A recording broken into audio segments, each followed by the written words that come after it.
I understood that to be because 40 days after Jesus was resurrected, before he was lifted up into heavens with his to be with his Father, he spent 40 days with his disciples doing nothing except speaking about the kingdom of God. So that was his overarching agenda. Okay, and I want to tell you that is probably the greatest seminary of all time. 40 days only. And of course, in his 3 years journey on earth, he spoke nothing except the kingdom of God as the overarching thing, right? So at the end of it, the disciples asked him, Lord, when is it that you would restore the kingdom to Israel? Now, he didn't tell the disciples, don't talk nonsense. He just said, not for you to know the signs and the times. In other words, forget about predicting when I will come back again. But the subject matter is certainly about restoration of his kingdom. Because in Acts 3, later, Peter explained during the time of Pentecost, right? He says, heaven must receive him because he's coming to restore everything as promised long ago through the prophets. So the restoration of the kingdom become something that drives me and my top line for the next 18 years. I hope by God's grace, I would stay healthy and complete the 18 years. So I asked the Lord, what are the components of restoration of the kingdom? He showed me three. First one has to do with Israel. Second, the marketplace. And third, Jubilee, which has to deal with the elevation of poverty. I would cover primarily about Israel, not so much about the two, but you will hear a little bit about it during this sharing about Israel, right? So I have to ask myself, if that's the case, what do I do, Lord? I know that my calling is not to be a paid pastor. Okay, I use the word paid pastor because my calling has never changed. I'm still a pastor, but the arena is different. So for Israel, I set up a social enterprise. This is a social enterprise. It's called Explorer. Actually, for the Christians, it's the book of Acts, where no one is in need and the joy of exploring. Because I know that that's the way. If you want to talk about Israel, you cannot just be an armchair traveler. You need to be there, see and meet the people. All right. Then marketplace, I am involved with a platform called Wordly Collective that combines missions, language, and technology, specifically AI. I'm also director of the New Charis Enterprise because I'm on the board of New Charis Mission. I think you've heard about that working among ex-offenders. And then for the Jubilee, I co-founded Transformational Business Network Asia, fighting poverty through enterprise. And now with my good friend, Pastor Yang, I'm a lay pastor of Cornerstone. Okay, lay pastor basically means not paid, because it's very hard to be there all the time while I'm trying to operationalize the above things. So I want to share with you that I do not come across to you as an academic or scholar. I come to you as a pastor as well as a practitioner. That's my, sharing with you, okay? Now, this is what Peter Sukahira says, the two hands of God's end time clock. One has to do with Israel, Matthew 23:39. Jesus wept over Jerusalem. He was in this place called Dominus Flavit. I think if you have been to Israel, you'll probably be in that place. He wept over it, and then he says, "Oh, Jerusalem, Jerusalem, you who persecute the prophets, kill those I sent to you. I tell you, you will not see me again until you are able to say, blessed is he who comes in the name of the Lord." And that's our prayer. That's so important for us to engage in. So every time we get people over there, we go there to sing this song. Actually, I will teach you at the end of it. And then we pray a prophetic prayer for Israel. Now, of course, the other arm is Matthew 24:14. And this gospel of the kingdom will be preached to all the whole world as a testimony to the nations, and then the end will come. So these two are something that we not only watch, but we participate in variously. So missions to the rest of the nations, it's important, but so is Israel. Okay, now that's a song that at the end of the day, at the end of this session, I want to invite you to sing. I'm sure that you probably, some of you will know it. Baruch haba Bashem Adonai basically is the Hebrew for blessed is he who comes in the name of the Lord. It's a very heart-tugging song, all right? So we're going to do that. Now, I am using Israel's is the world's greatest surprise package. I usually tell a joke about that. Maybe I should tell that and then use that for an intro, okay? The story was told about a big guy, fat guy in the church, and he looked so miserable. And the pastor asked him, "Why are you so miserable?" He says, "Pastor, I'm so fat. I can't get married. Can you help me, pastor?" And the pastor feels trapped. And the pastor says, okay, tomorrow, 8 o'clock in the morning, wait at your door. And 8 o'clock in the morning, he waited at his door, and there was a knock on the door. And he opens his door, and to his surprise and shock, he saw a beautiful lady dressed in track shoes, and with a sweet voice. She said, "The pastor says, if you can catch me, I'm yours." And he says, "Wow, the pastor is really happening." I think it's like Pastor Wilson, right? So he chased after her, but never catch her because she's fast and he's fat. But it happens day after day, week after week, and month after month. So at the end of 6 months, he almost can catch her because he is trimmed right now. And he says, "Tomorrow is my big day." So tomorrow is the same knock. And he fling open the door, and to his shock and surprise, he saw a fat lady wearing a track suit and track shoes. And she said, "The pastor says, if I can catch you, you're mine." So our lives are filled with surprises and shocks, but nothing as surprising and as shocking as Israel. And I want to lead us, share with us through this journey of why is Israel so key in God's plan. There are many kinds of messages with regard to Israel. It's great. But I choose to use the Abrahamic covenant. So I'll start using the framework of Genesis 12, 1-3. The Lord said to Abraham, "Leave your country, your father's household. Go to the land I will show you. I will make you a great nation. I will bless you. I will make your name great, and you will be a blessing. I will bless those who bless you. Whoever curses you, I will curse. And all the peoples on earth will be blessed through you." 5 times the word bless or blessing is being mentioned. It's a huge emphasis. You know that as student of the word, we know that when there is such an emphasis within, 3 verses, you know that God wants to emphasize it. So I use that subject. Why and how is Israel a blessing to the nations? All right. So fasten your seatbelt. We're going to move. And God not only did that once, he assured Abraham again and says in Genesis 22, "Through your offspring, all the nations of the earth will be blessed." It does not just involve the nation of Israel, it involves the whole world, which includes us. All right. Now, I want to make a connection between the church and Israel itself.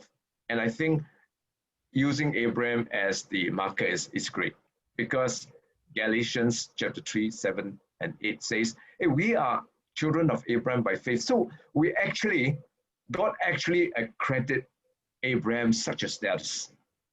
Okay?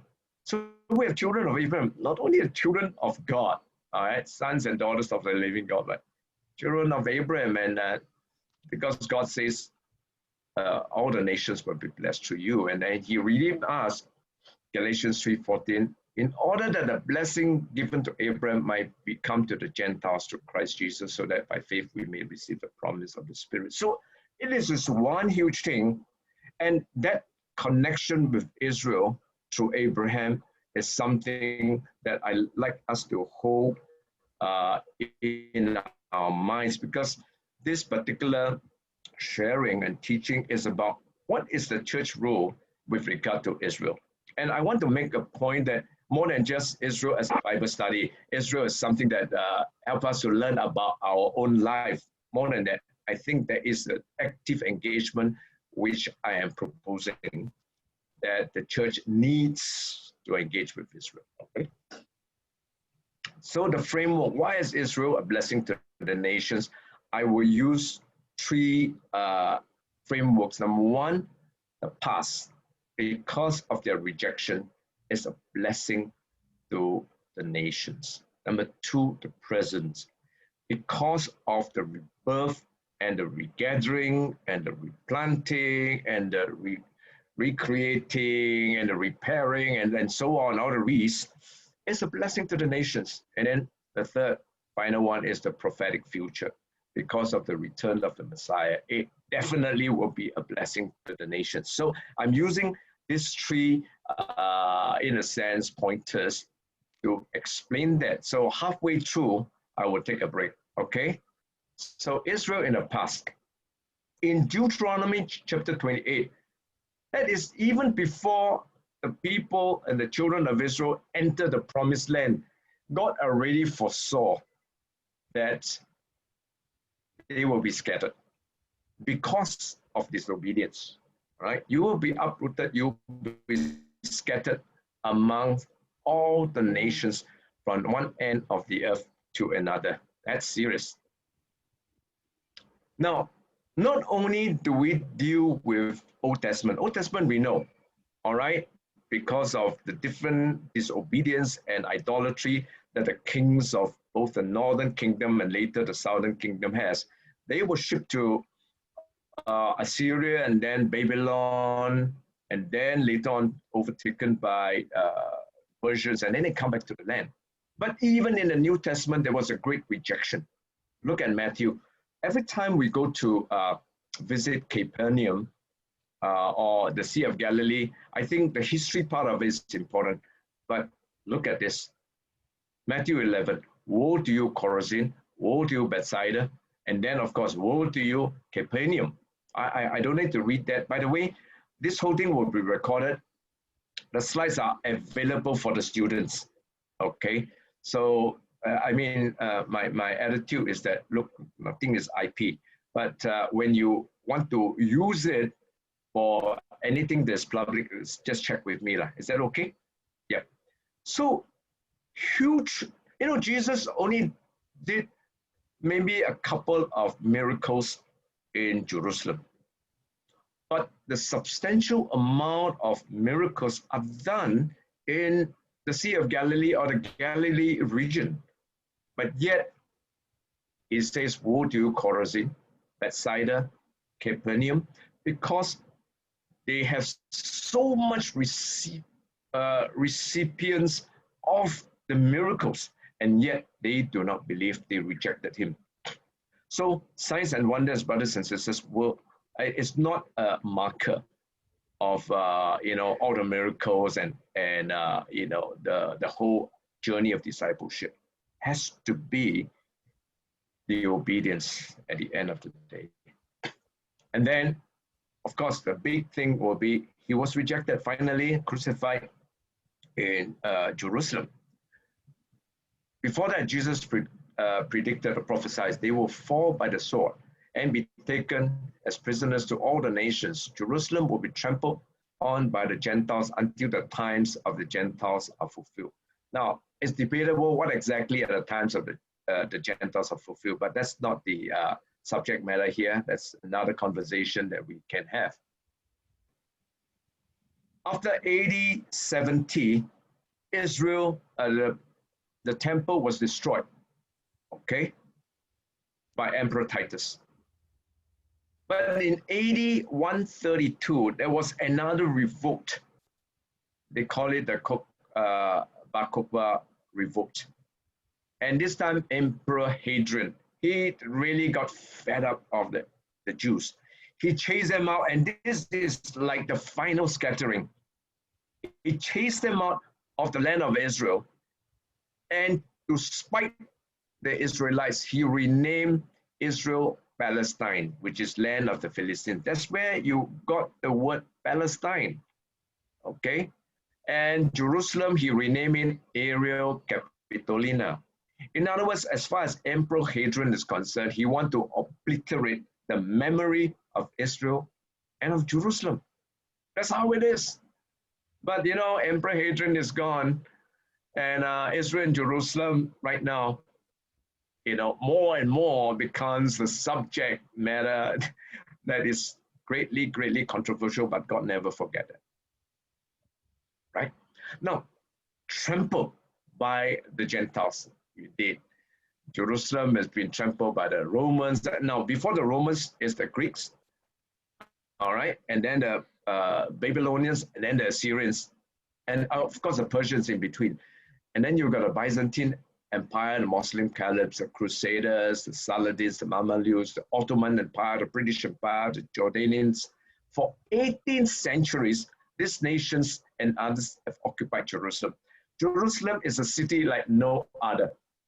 Okay, I wish that maybe most of you have visited them, because I think Grace AOG and especially Pastor Wilson has a great heart for Israel. But you know that archaeology says there could be as many as 25 layers of history in Jerusalem. Fantastic. It's a fascinating city, all right? You go there, you definitely see this Temple Mount, all right? Right on top of where is supposedly temple. You've got the Dome of the Rock. You've got this golden dome with the Muslim called the Al-Sharif Al-Sharam, okay, from which the Prophet Muhammad is reputed to have gone up to heaven with that. And then nearby, I think on my left side, it's not seen in this photograph, is the Al-Aqsa Mosque, which is the third holiest site for the Muslim after Mecca and Medina. So Jerusalem is such a, you know, mixture of things. And then on the other side, okay, is the Western Wall, most holy place for the Jews.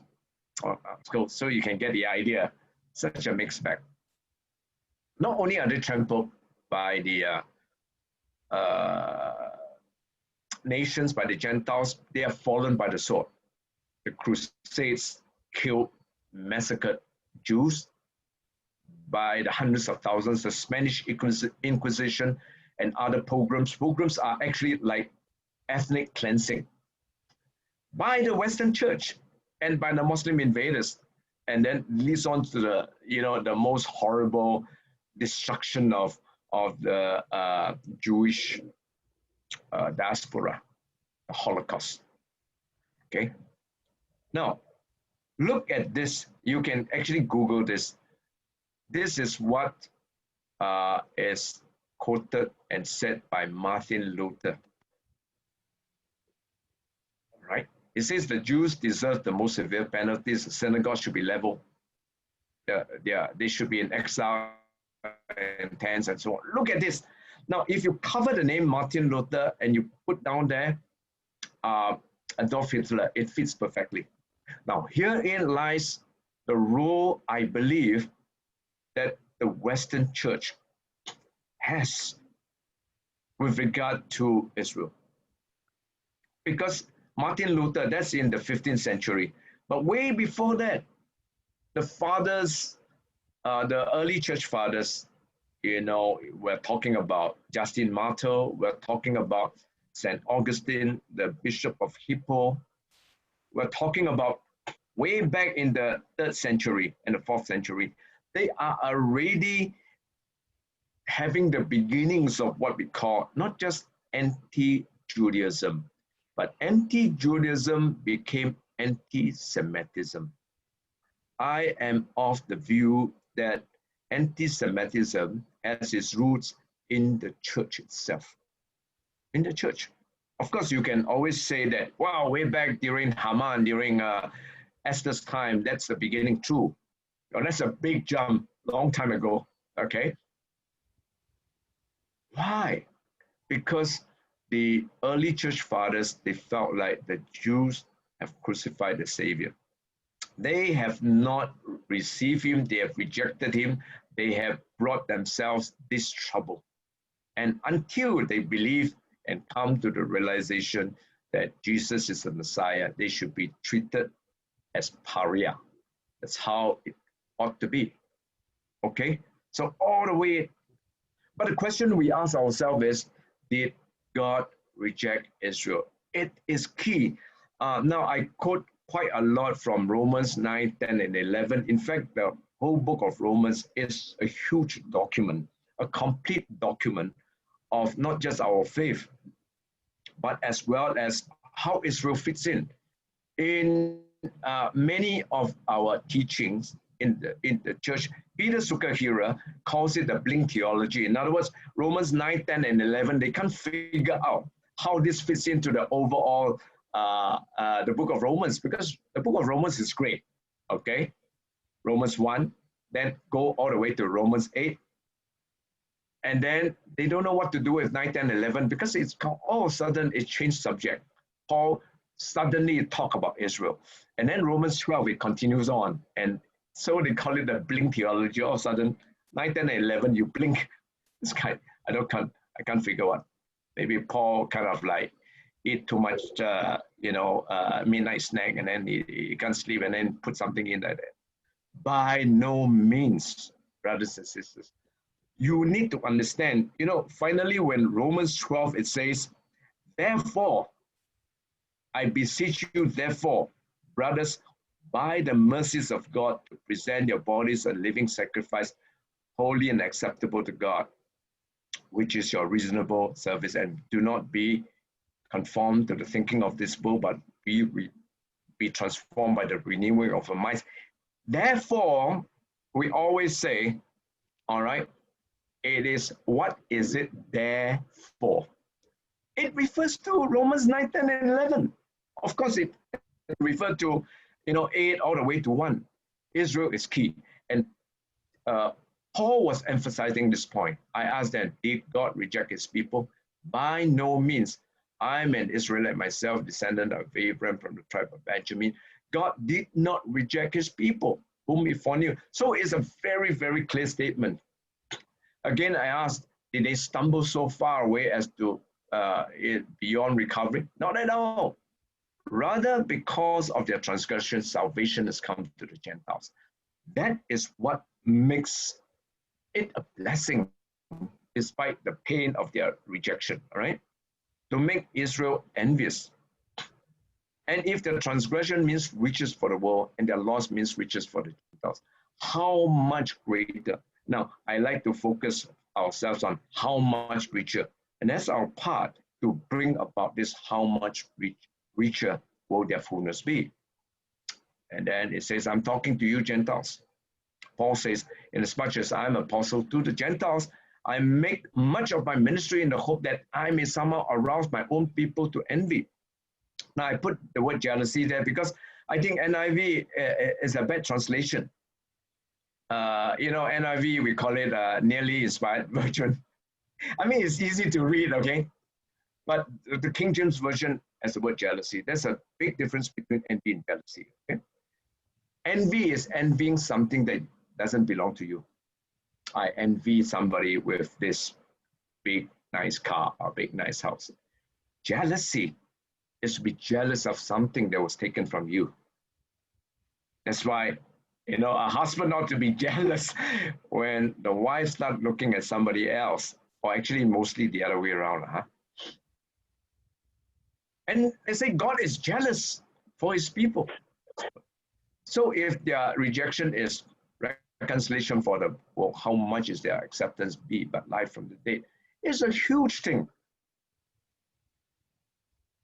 John chapter 4, Jesus said, you Samaritans worship what you do not know. We worship from what we know. For salvation is from the Jews. Theirs is the patriarchs. Theirs is the law. Theirs is the culture. Theirs is a kingdom. We owe a debt to Israel. That's very key. It's not just going back historically, even now. I want to mention about his replacement theology. The replacement theology that sets way back from the early church fathers into the Catholic Church and then into the Protestant Church remains with us to this day. I mean, more and more God is opening up our eyes and our understanding, but it disconnected the church from Israel. So we always look at Israel as something that is of the past. Don't be like Israel, okay? It is going to Israel, learn the Bible study, and when we go to Israel, we never quite connect with the people of Israel. We just go to the places. We are like what we call religious tourists. We're like that, but more than that. Now, I believe that the replacement theology is the devil's scheme to disconnect. The church as we know it today do not replace Israel. On the contrary, the church is to be proactively participating with provoking the Jews to jealousy, with loving partnership with our Messianic family. Okay, so that's my proposition. Now, what do we do? Because, okay, all this teaching is good, understandable. What do? We connect with Holocaust survivors when we go there because they are the remnants. One of the things, how to comfort my people in Isaiah 40 is, well, link up with them because the Holocaust survivors are the conscience of Israel. Okay, they are dying out. There are something like maybe 200,000 left in Israel, but they're dying out by the day. They are in the 80s, they are in the 90s. I've met one lady who is 102. We connect with the people there. Okay. We have a program with them every time we bring the people to Israel. We do what we call identification repentance. We go there. Now, of course, most of them, they are still in Judaism. Most of them asking, how come we go through so much hardship and God is not there? So what we do is that we hear their testimonies. We share some of our Singapore songs. Usually I would not sing the Christian songs. I would sing the Hokkien songs, and because they never heard of it, okay. And Malay songs like Chan Mali Chan and things like that.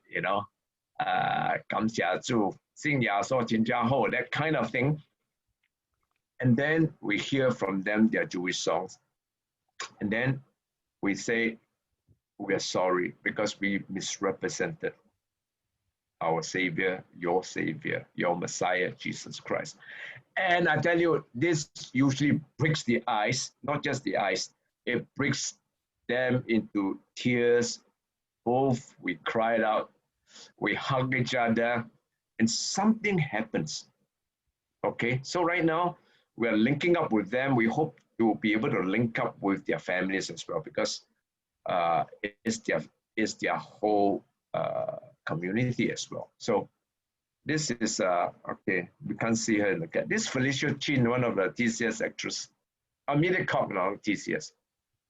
Yeah, using an app, we have an app that kind of like I speak into it and then it's translated into Hebrew or Russian and then they will speak and then they'll translate. So we at least can have some rudimentary communication. Okay, and then we get them to share their testimonies and so on. So that is Israel in its past. Just give me maybe a few more minutes and then we'll take a break, okay? Israel in the past because of rejection. But there's always an engagement even in what they have gone through, and that's Holocaust. But Israel in the present because of rebirth. I'll stop halfway in this particular one because it's a huge section, okay? Isaiah 66 verse 8, who ever has heard of such things? Who has ever seen such things? Can a country be born in a day or a nation be brought forth in a moment? Yet no sooner is Zion in labor as she gives birth to a child. And Israel is a miracle. The rebirth or the re-establishment of Israel as a nation. 1948, how does it come about? Because of the Holocaust. It pricks the conscience of United Nations. And they voted. And it's still a hard fight, actually. It's still a hard fight, but they voted for getting back the Jews to the land. But it was a hard fight. The Arab neighbors, they refused to accept that big fight. Jerusalem was into half.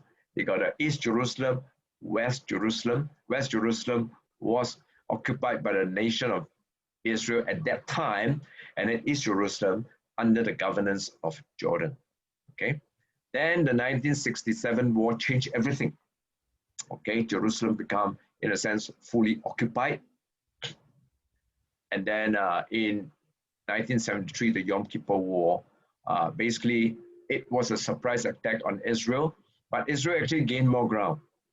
So that actually is another subject, the wars of Israel and God's supernatural work amongst them, okay? Now, every time we go to the Golan Heights, we visited it.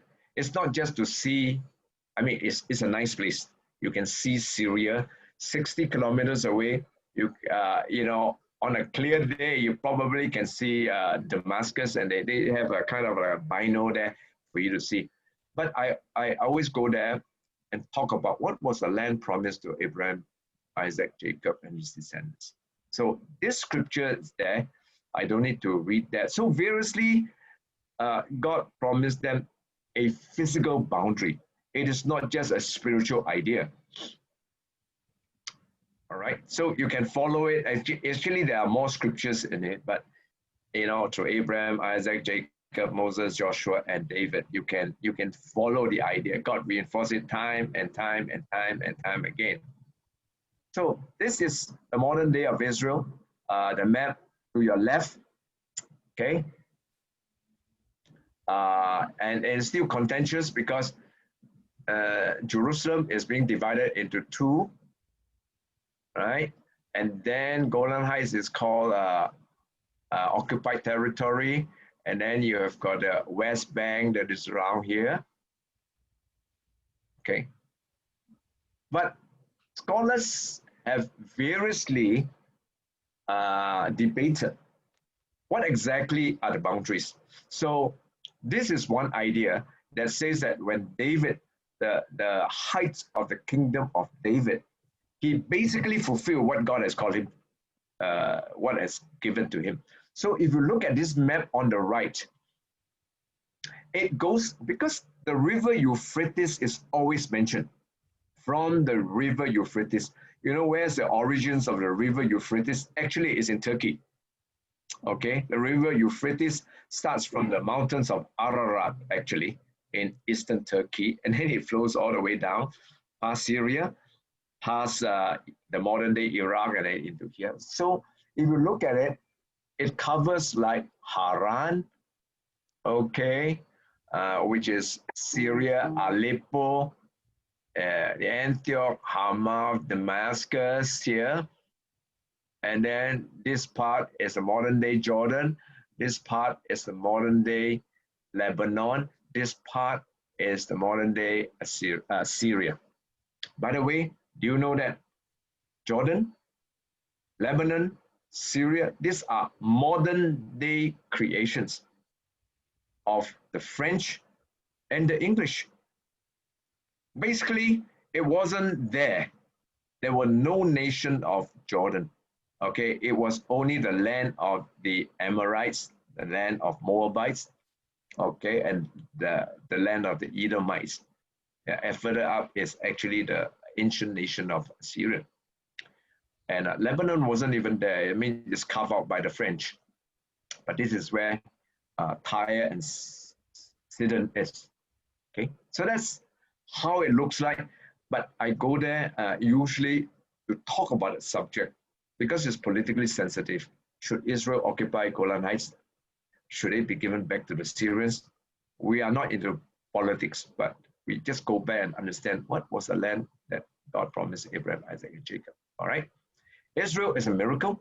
Israel is the only country on earth that's inhabited today by the same nation with the same religion, Judaism, the same culture, okay, the Hebrew culture, speaking the same language. Hebrew was actually completely, gone. And there was a kind of like various, for example, Yiddish. Yiddish is a mixture of German and Hebrew. Okay, when they were scattered in the diaspora, but it came back, and today the ancient Hebrew is being spoken of. And of course, it's the same currency. I mean, we're talking about shekels. Value is, of course, different now, right? But the same thing. Even if you look at Egypt, are they the same people? I don't think so. You know, a lot of the Egyptians during Pharaoh's time are no longer there. So God uses Israel to shape history. When the Most High gave the nations their inheritance, he divided all mankind and set up boundaries for the people according to the number of the sons of Israel. And so when Israel came into being a nation, in 1946, there were 74 nations, but 1948, after Israel came in, all of a sudden, in 1950, there were 98 nations, and today, there are, I think, about 200 nations in the United Nations, okay? The nation starts getting its own, what we call, boundaries. Don't forget, when finally we all appear in, you know, the book of Revelation say, every tongue, every tribe, every people, every nation. The nation, we all know, is the word ethnos. In other words, ethnicity is the key, not so much political boundaries. And then these are parallels just for us as interest. When the first Jerusalem Zion Council was held in Switzerland, it brought about in a parallel world the Pentecostal and the Azusa Street revival, the Welsh revival. When Israel became a nation, the faith movement, Lateran revival came, and when Jerusalem was wholly owned by Israel in 1967, the charismatic movement. So something happens to the world by observation. I'm not saying that scripturally you can try to prove it. Derek Prince says, if Israel is not in the right place, then something is wrong with every situation of every nation on earth. Okay, back to Genesis 12. Those who bless, I will bless. Those who curse, I will curse. Curse means to make small, and God keeps his promise. Egypt, the ancient Egyptian nation, no longer. Assyria, no longer. Babylon, no longer. Spanish Empire, no longer. British Empire. One time, there was a saying, the sun never sets on the British Empire. Why? Because it stretches all across the globe. All right, but today, they are kind of like fighting for Brexit. USA put a question mark, not sure. Because whoever touches Israel touches the apple of my eye. So that's a rebirth. Then they brought back, God says, not just the rebirth, I will regather them back to their own land. Okay, in fact, there are the regathering, the Aliyah, at least 60 over verses in the Bible. Okay, these are some of them. I don't need to read them. Look at this guy. We met him. He looks Asian, right? Doesn't look like Israeli. But you know, if you go to the IDF, the Israel Defense Forces, they are kind of Roja. They've got blacks, Ethiopians who are tall, and then you've got Asian looking guys like this one. This guy, I asked him, where you come from? He says, I'm from northern India. Okay, Northeast India. So these are the Nagaland people, the Mizoram people, and so on. I say, how do you get to be in the army? He says, I'm a Jew. I say, you're a Jew? Yeah, specifically from the tribe of Manasseh. So this group of people, they are known as B'nai Manasseh. And Israel has a law of return. So he's accepted, he is a citizen of Israel. He serves in the Israel Defense Force. You need to meet some of these guys, okay? Fascinating. And then you can see the miracle appearing before your eyes. 1948, 6% of Jews live in Israel. Today, Israel has a population of 9 million, and for the first time, there are more Jews in Israel than in the USA, 6.5 million. Ezekiel 39 says, I will not leave any behind. There is a growing anti-Semitism in the world. We all know it in Europe, in the US. They are comfortable there, but right now they are feeling the heat. They will come back. Okay, God says, I will not leave any behind. Why? Ezekiel 36 is very specific. God says, not for Israel's sake, but because of their diaspora, they have profaned my name. So I will bring them back. I will bring them back. I will bring them back. Not only that, but they will start replanting. So it's not just rebirth. There is a regathering, and then there's a replanting. Have you seen that? Judean Desert, I think when you travel there, you know. Okay, Judean Desert, this is where the dates palm tree is a major industry in the Judean Desert area. Okay, this is part of the desert, but it blooms. Okay, I will talk more about the recreating idea. Okay, so one of the things that we like as we go and bring people to the land is to go and connect with a kibbutz. A kibbutz are the returnees, but we want to connect especially with this kibbutz called Moshav Itaf, because they give jobs to the Palestinians, and that's a beautiful picture. So they are in north of Jericho, and so we visited. So these are some of the people who goes up to in this cherry picker, because to harvest the dates, you got to go in there, and their dates are some of the best. So we get them to visit them, have lunch with them, and adopt a tree.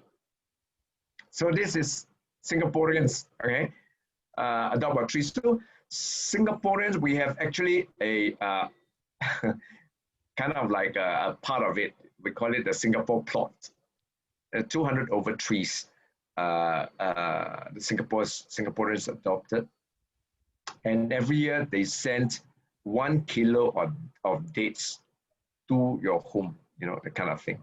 So we want to connect with them, and then you get to ride this cherry picker from there. Now, I feel like it's so good because you can go to Israel, you can buy a souvenir, you can buy a shofar, whatever. But there's nothing like saying, hey, I own some real estate in Israel. You know, that plot, that tree belongs to you. And the palm is actually very much DNA in Israel. You can see that, you know, planting palms, Psalm 92, they are flourishing like a palm tree. Revelation, they hold palm branches. We're not talking about oil palm, we're talking about dates palm, okay?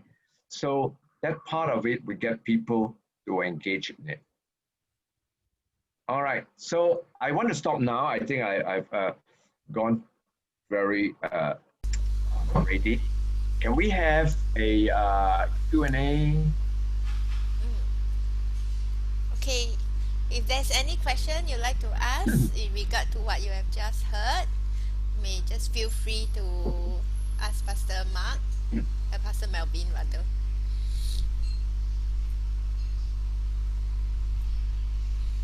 Or you can type it in the chat. I hope you're not falling asleep. Okay, let me stop the screen share first so you can see all the faces. Yeah. And put it on gallery. Wow, I see everybody. Okay. Let me see whether.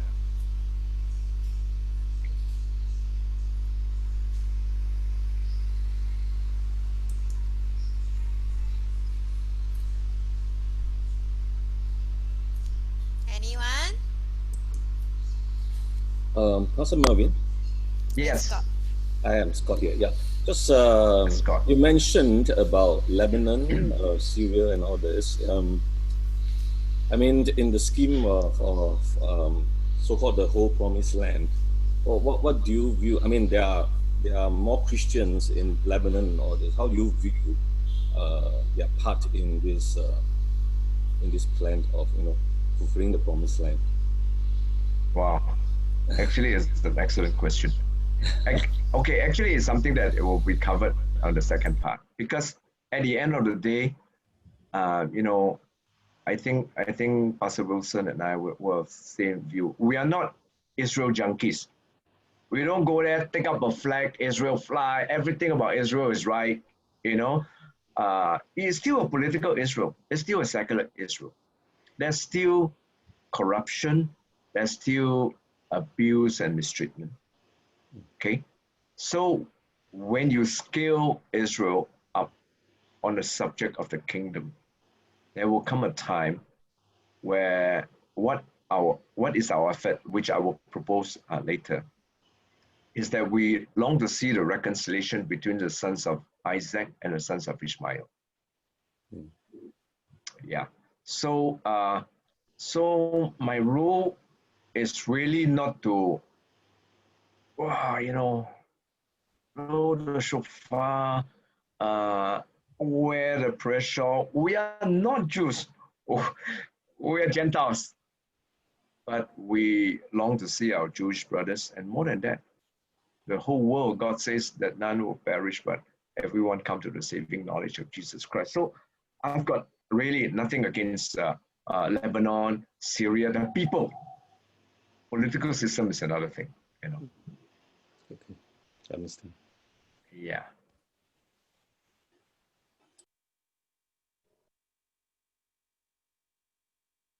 And I would say that that's where we have a huge role to play, which again, later on is what I shared, because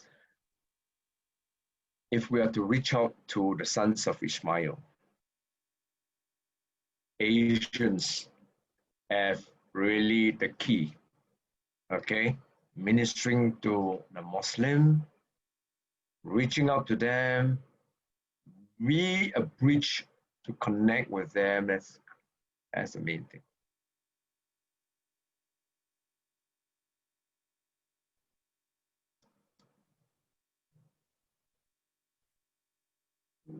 Actually, can I suggest it's okay? You know, every time I talk, you can actually type your questions on the chat so that we can look at it, because sometimes at the moment it's a bit hard to, I can understand that. So we can look at that, then we can follow through. Is that okay? Yep. So anybody else, if you have any questions you will want to verbalize, otherwise it could actually be fitted into the chat now or during the you know, the conversation, during the sharing and teaching.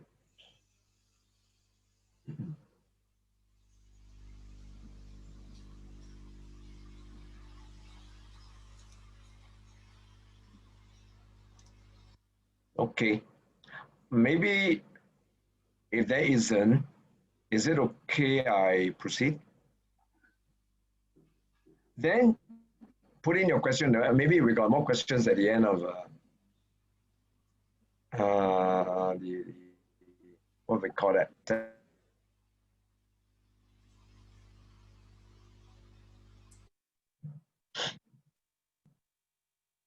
Good. We can proceed. All right. Let me screen share again. Oh, okay. That's a that's a question here. What are some concrete things that we can do besides just praying and visiting the land? Okay, I will cover that actually during the second part, if it's okay with you. All right, let's just go. Okay. Now, we are into what we call the half of the second part. The first is Israel's rejection is a blessing to us, okay? And then we deal with things like the Holocaust and so on. The second part is Israel's rebirth is a blessing to us, because not just of rebirth, of regathering and so on. All this, we are right in the midst of it. And then we're halfway through. We'll cover that.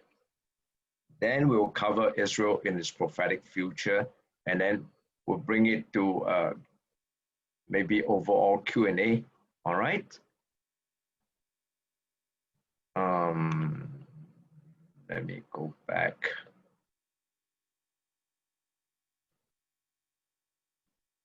Okay, wait, I stopped screen share. I think I get my screen is stuck.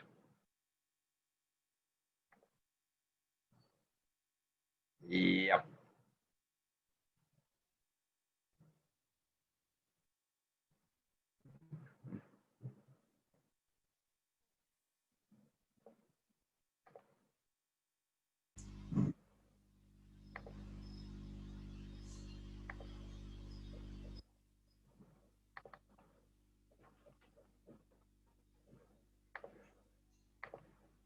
Okay.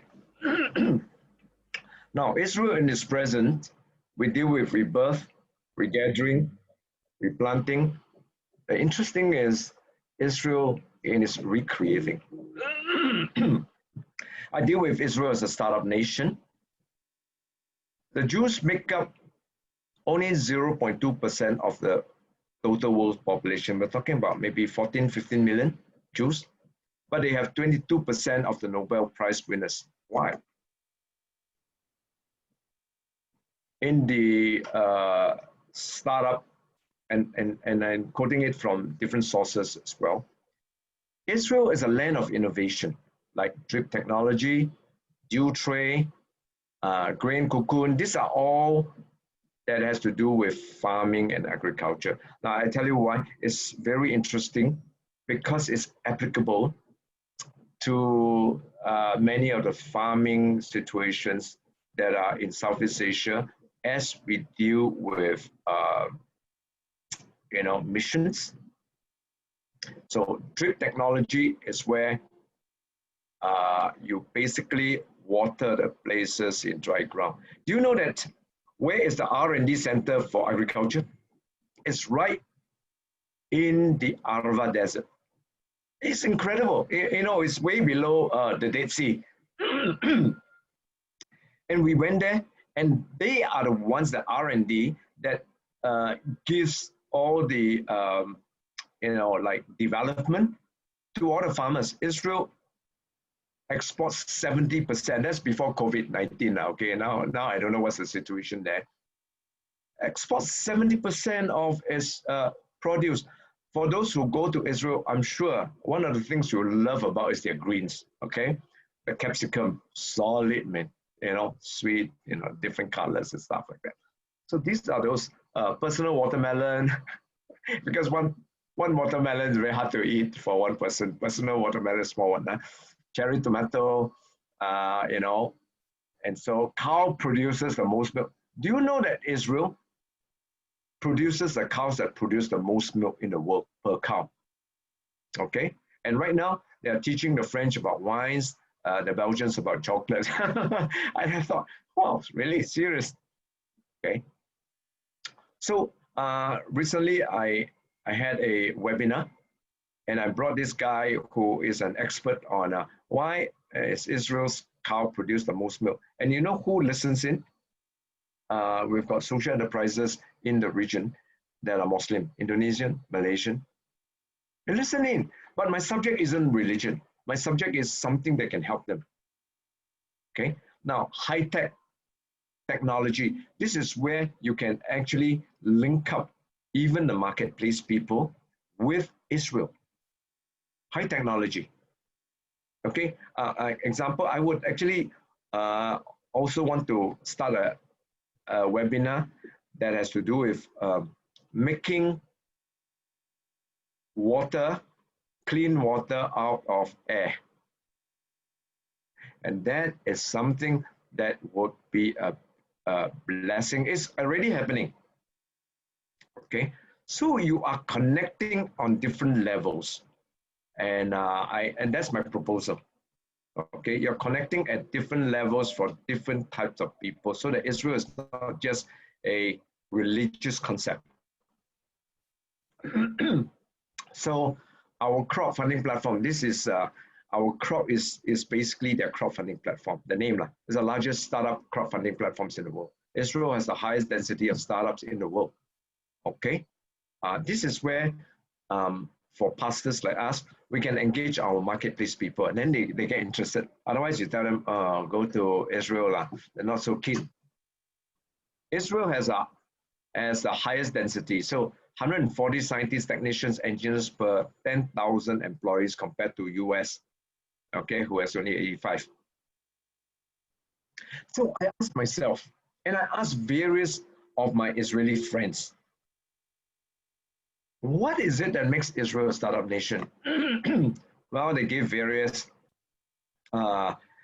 responses and so on. So nobody has kind of like a clear concept of it. So I thought I took some of what I've heard and I put it together. And I put it into a 3-point thing, you know, pastors are like that, 3 points, you know, everything 3 points. One has to do with survival. When they are out into the diaspora, they didn't die. They find different ways of surviving. They are on the fringe, but yet they have become so invaluable. They are the people who, you know, is the leaders of finance. So banking, you know, JP Morgan, Goldman Sachs, Morgan Stanley, and so on. All these Rothschilds, you know what are these? These are Jews. Okay, they are Jews. So this word is pronounced chutzpah, chutzpah. Okay, CH. The word C has no vowel in no pronunciation in Jew, in Hebrew. So it's pronounced chutzpah. So what's chutzpah? Chutzpah is not very, well, it's got a good and bad connotation. Bad is arrogance. Good is that, you know, we dare. So it becomes part and parcel of their survival in the diaspora. I mentioned IDF, Israel Defense Force. Now, it's very operated very differently. When a Singapore general says, this is what we're going to do, every soldier say, yes, sir. But when an Israeli general say, this is what we're going to do, a soldier can say, General, I disagree. And he will not be thrown into the guard room. Because the general wants to hear your view. So it permeates into the marketplace when they finish their national service. Okay. In other words, every Israeli, they question. So sometimes it seems as arrogant. Why? Oh, I don't agree. Or we can do it in a better way. And because of that, new things, they start thinking out of the box. Survivor is one. Second one is system. Now, very much whatever laws given to Israel. You know, God gives laws to see how Israel can be a kingdom. All right, a kingdom of God prototype. So those laws really are the laws that governs family, the laws that govern education, the laws that governs rights and so on, the laws that govern science, technology, understanding health and hygiene. Everything is part and parcel of their law. So they become a very progressive people because of that. So the bad part is they rejected the Messiah. But the thing is that DNA never leaves them. And then finally is scripture, Deuteronomy 8:18. Remember, it's the Lord your God who gives you the ability to create wealth. So finally, it's still God, all right? So I come to the conclusion, if I want to explain to people, why is Israel a startup nation? These three things are relevant. Now, it's not just recreating, repairing. That's very important for us to engage in. Now, I share with you all this so that we start having ideas of how do we engage with Israel or using Israel things that can spin off to what we are currently doing. The concept of tikkun olam. Tikkun olam is something that is very much in the DNA of Israel, of the Jews, and it means repairing the world, healing the world.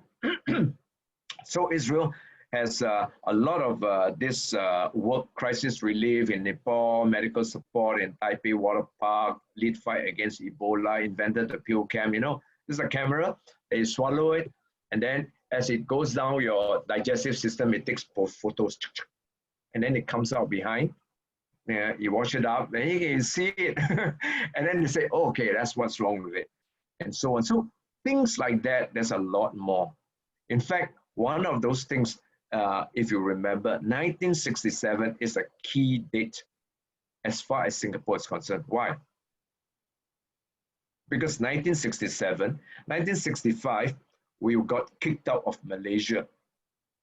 We were left to survive. That's why Lee Kuan Yew cried. One of the most emotional and heart-tugging videos I've watched. But 1967, we wanted to survive. We wanted to form our defense force. Okay, Singapore Army. We approached India. We approached Egypt, but it turned us down because maybe the nations around us is too small. Don't even know if you can survive. And you know what? Israel came. What was 1967 as far as Israel is concerned? The 6-Day War. These guys were fighting the 6-Day War, and then they come and help this nobody. So it's in their system. And that's why Singapore's relationship with Israel on the G2G level is solid. Okay, very low profile, but very solid. But the concept is Tikkun Olam. Where does it come from in the Bible? I want to bring forth just a little idea of the Jubilee Gospel. What was Jubilee in the Bible? Elevation of poverty. How do we see that? Right before Israel was ushered into the promised land, God says, however, there need be no poor people among you, for in the land that the Lord your God is giving to you to possess as your inheritance, he will richly bless you. In other words, elevation of poverty is already very, very much in the DNA of the people, because of the Lord himself. Second chance, elevation of poverty. Now, very interesting, in the same chapter, it says the poor you always have with you. Say, how is that a contradiction? Well, the poor you always have with you because there will be people who fail. There will be people who are lazy. That's why the Bible says, if you don't work, you don't eat. But Israel as a system of the kingdom of God is to have a system approach in elevation of poverty and second chance. So how do we see it? Well, the gleaning principle, the 3-year program, 7-year program, 50-year program, and the day of Pentecost. What's the gleaning principle? Gleaning principle is every time you harvest, leave the corners for the poor to harvest. The corners are not the crumbs. The corners are the most accessible area for the poor. So it means you are reaching out to the poor to give them the dignity of jobs, because harvesting, you still need to process it to eat. Okay, 1 year, there are 2 harvests, right? The spring harvest and the autumn harvest. The 3-year program in the Bible, in the book of Leviticus, it talks about the fact that every 3rd year, the tithes and offering is to be set aside for the poor, for the orphans, for the widows, for the foreigners, the aliens, who are the poor people, and the priests. Now, Israel, before they have a king, there were no taxes. So 1 year of tithes and offering is equivalent to 1 year of inland revenue collection. Singapore's inland revenue collection 1 year ago, how much? 60 billion US dollars. Enough or not? Plenty. Okay, plenty. Every 7 years, we call it the Shemitah or the Sabbath year. It's a major reset button. Slaves go free. Debts are cancelled. The land rests for 1 year. It's a whole reset. And you know what is Gini coefficient?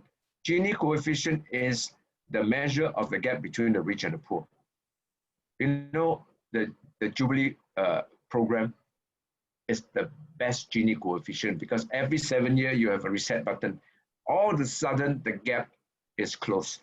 Then 50th year is what we call the Jubilee itself. It's a crowning glory, because even the land that was mortgaged out is to be returned to original owners. So Jubilee's concept is huge. It's not just economic, because it deals with shalom, it deals with the whole idea of restoration, it deals with the whole idea of family coming together. What happens on the day of Pentecost? Let me show you first. This is a grid, a Jubilee grid.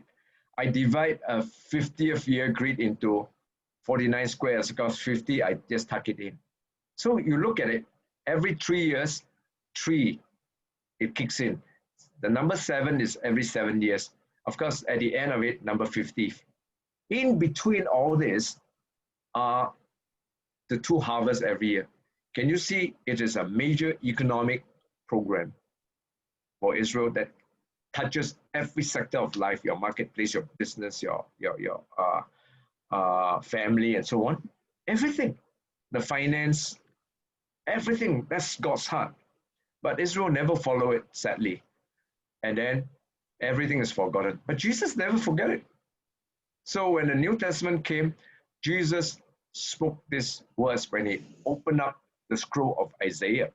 And it says, the Spirit of the Lord is upon me, because he has anointed me to preach good news to the poor, sent me to proclaim freedom for the prisoners, recovery of sight for the blind, and to set the oppressed free, and what? To proclaim the Jubilee, the year of God's favor. Now, every time we go to Nazareth, we normally see the Nazareth village, we normally see the Church of Annunciation, in other words, because that's where Mary and Joseph got the news that baby Jesus was to be born. But I always bring people to one of the synagogues that is there and read this one out and say, you know how strategic that is. Jesus declared that. Now, as pastors, we always struggle. What do you mean by that? So we actually interpret this as spiritual freedom, spiritual proclamation. So the Jubilee, we dovetail it to be spiritual. But you know that when Jesus came, he scaled the whole thing up of the whole idea of Jubilee that covers the spiritual, the social, the emotional, the communal, but definitely the economics. Okay, because that was the original idea of Jubilee in the Old Testament. So what happens in the day of Pentecost? When the Holy Spirit came, okay, we as charismatics, we know speaking in tongues, signs and wonders, healing and deliverance, miracles. But I've never heard a message that exegete no one was in need. No one. In fact, it's not just Acts chapter 2, Acts 3, Acts 4, Acts 5, Acts 6. Acts 6, when they elected the deacons, the 7, it was not to sit on the board of elders. They were to look after a poverty fund because someone got left out in the distribution of food. And so on and so forth, So it's a huge undertaking. And that's the concept of Jubilee that in the modern day, they call it Tikkun Olam. So over here, there's something that we visit. They call it Leket, which is a farm that produces fruits and food for the poor. So young people like that harvest. This is an Israeli file photo, but we ourselves go there. We harvest these tomatoes. Okay, we work with the farm to do that. So after this harvest, these tomatoes are being brought to the distribution centers for them to distribute to the poor.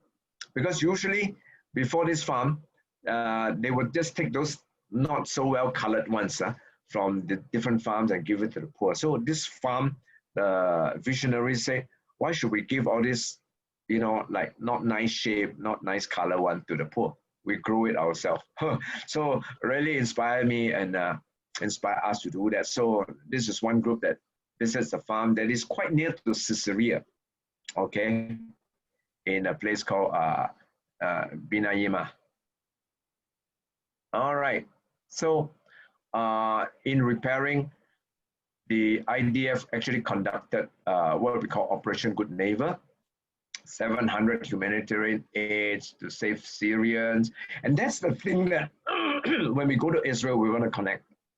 That's the thing that from our end, excuse me, the church also can connect, because we deal with like helping Syrians, helping those that are in Lebanon, helping those that are refugees that are in Jordan as well. Okay, establishing a hospital for expectant mothers. You know, more than 1,000 babies have been delivered. Sick children, they basically evacuate them across the border, because Israel has a diplomatic relationship with Jordan. So that's something that's happening quietly. Okay, but it's happening. They call it Operation Good Neighbor. You can check it out, you know. Now, we come to reconciling. And that's where I think our brother Steve, who asked a question, I can't remember.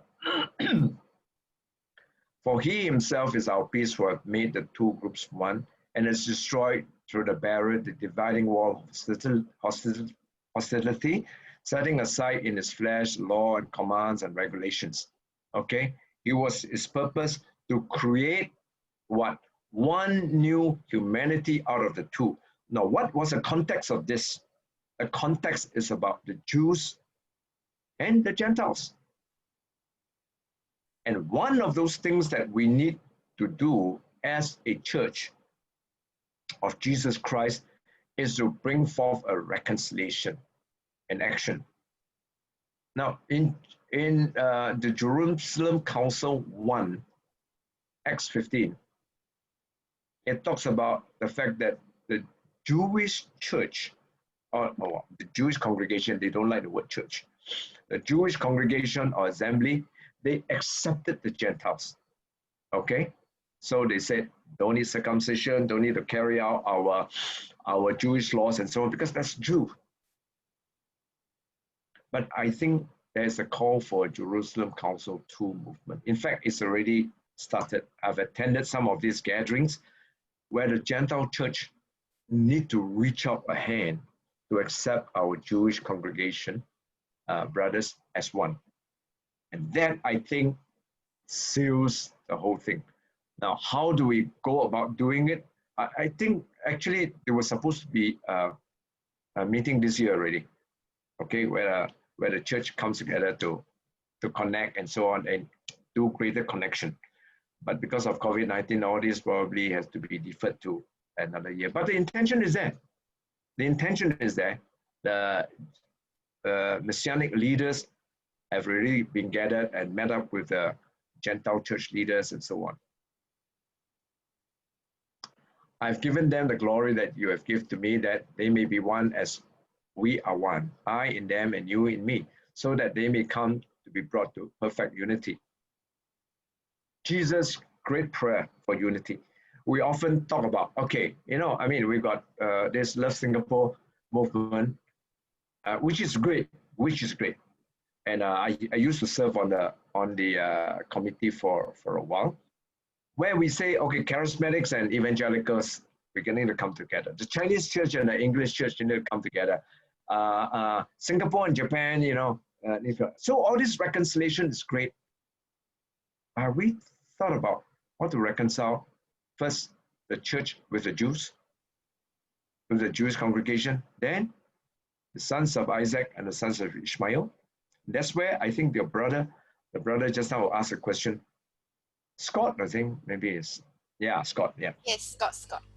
Yep. So we talk about the people in Lebanon, the church in Lebanon. We talk about the church in Syria. Well, the remnants are not much already, okay? They're suffering. And there's the movement about connecting with them, the church in Jordan. Now, don't talk about too far. When we visit Bethlehem, the Palestinians, you know that there's an active church there.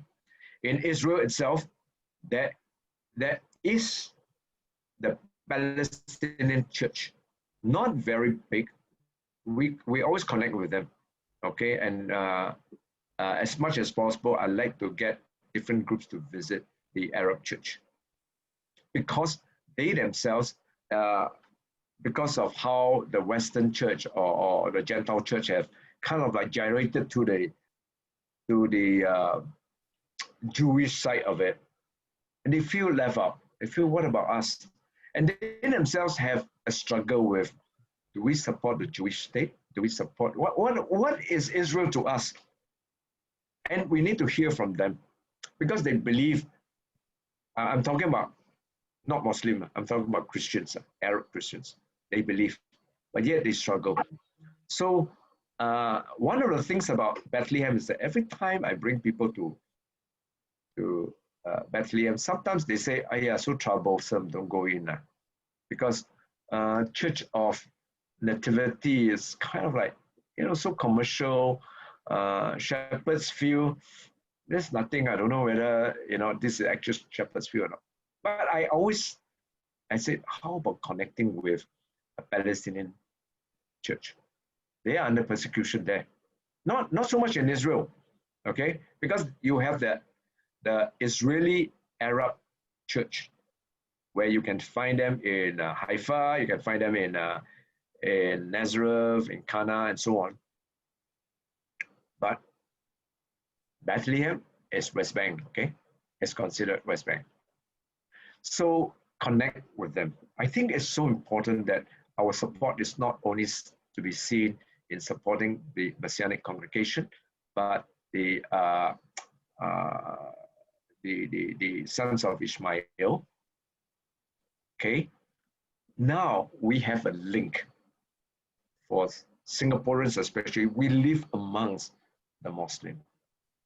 I am trying to preach that, but I know that I cannot bring the religion part of it up front, but I can bring the technology part of it first. And that's where I share about that. So as I share that, I don't have all the answers, brothers and sisters, but I hope that as I scattered enough seeds, you can catch it, and maybe some of you come up with more brilliant things. Okay. Then, of course, connecting with our Messianic brothers and sisters. Well, actually, I've got photo with the Palestinian side, but I think it's not safe to put it here. So don't connect. But if you want to connect, I can give you some names to connect. So Peter Sukahira and I, we actually, is a great brother of mine. We run conferences together called the Restoration of the Kingdom. So in November, we're going to have a webinar. Peter and I, we're going to talk about Israel and the Kingdom of God. So I think you recognize some of these guys. Chadrick, Bob, okay. The other one is our Australian pastor, Jewish pastor. There's also a guy in the Garden Tomb, Ashley. I'm sure you're familiar with Avi.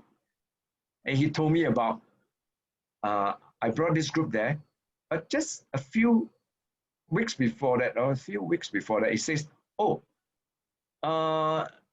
Pastor Wilson and Grace AOG was there. Something like that, yeah. So we connected with them. He's based in Tel Aviv. Then, of course, in Jerusalem, we connect with other ministries as well, and so on. So the link is important, but I want to offer something. I think very much we link up with all those big names, and they are very well, in a sense, connected, especially not just in Singapore, but in the US, in the western part as well. But you know that the church, the Ethiopian church, the Russian-speaking church, I think those are not that well supported. Maybe because of the language, or maybe because they are not good at profiling or promoting themselves. But we connect. We visited Ethiopian church and can hear from them. So we connect with all this. I think it's so important because we cannot be there to share the gospel. We don't even know the environment for which to share the gospel, but we support them. So one of those things that is that we do that. I think in a COVID-19 situation, there's great opportunity to get them into a webinar, okay? If they are not that great and fluent speakers, you can always do by way of interview. You can do that, all right? So now, first, Israel in the past, rejection is a blessing to the nations. Israel in the present, because of rebirth, regathering, and so on, all the re's, is a blessing to the nations. And also engagement. But right now we come to the last part of it, Israel in the prophetic future. Because of the return of the Lord, it is a blessing and will be a blessing to the nations. Ezekiel 37 is a very good framework. You know, the valley of dry bones, which we always connected. And, I've preached a number of sermons myself about that and how God can remove the dry bones in our lives. But you know that this is about Israel. So there are different stages. The first one is that the valley of dry bones, all the bones are scattered. And that's the stage where it's the Holocaust. They are in the diaspora. They are all not connected. But then when Ezekiel was asked by the Lord to prophesy, he prophesied. And this is what it says. There's a noise, rattling sound. The bones came together, bone to bone. Look, the tendons and the flesh appeared and skin covered them.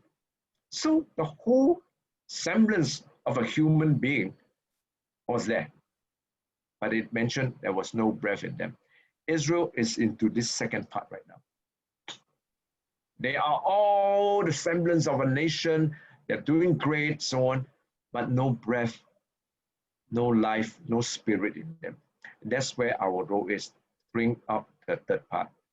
And he said to me, Son of man, prophesy.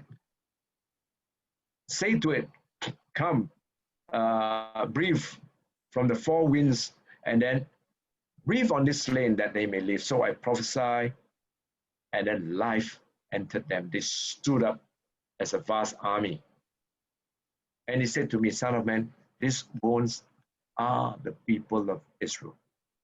So this particular prophecy of the valley of dry bones is about Israel.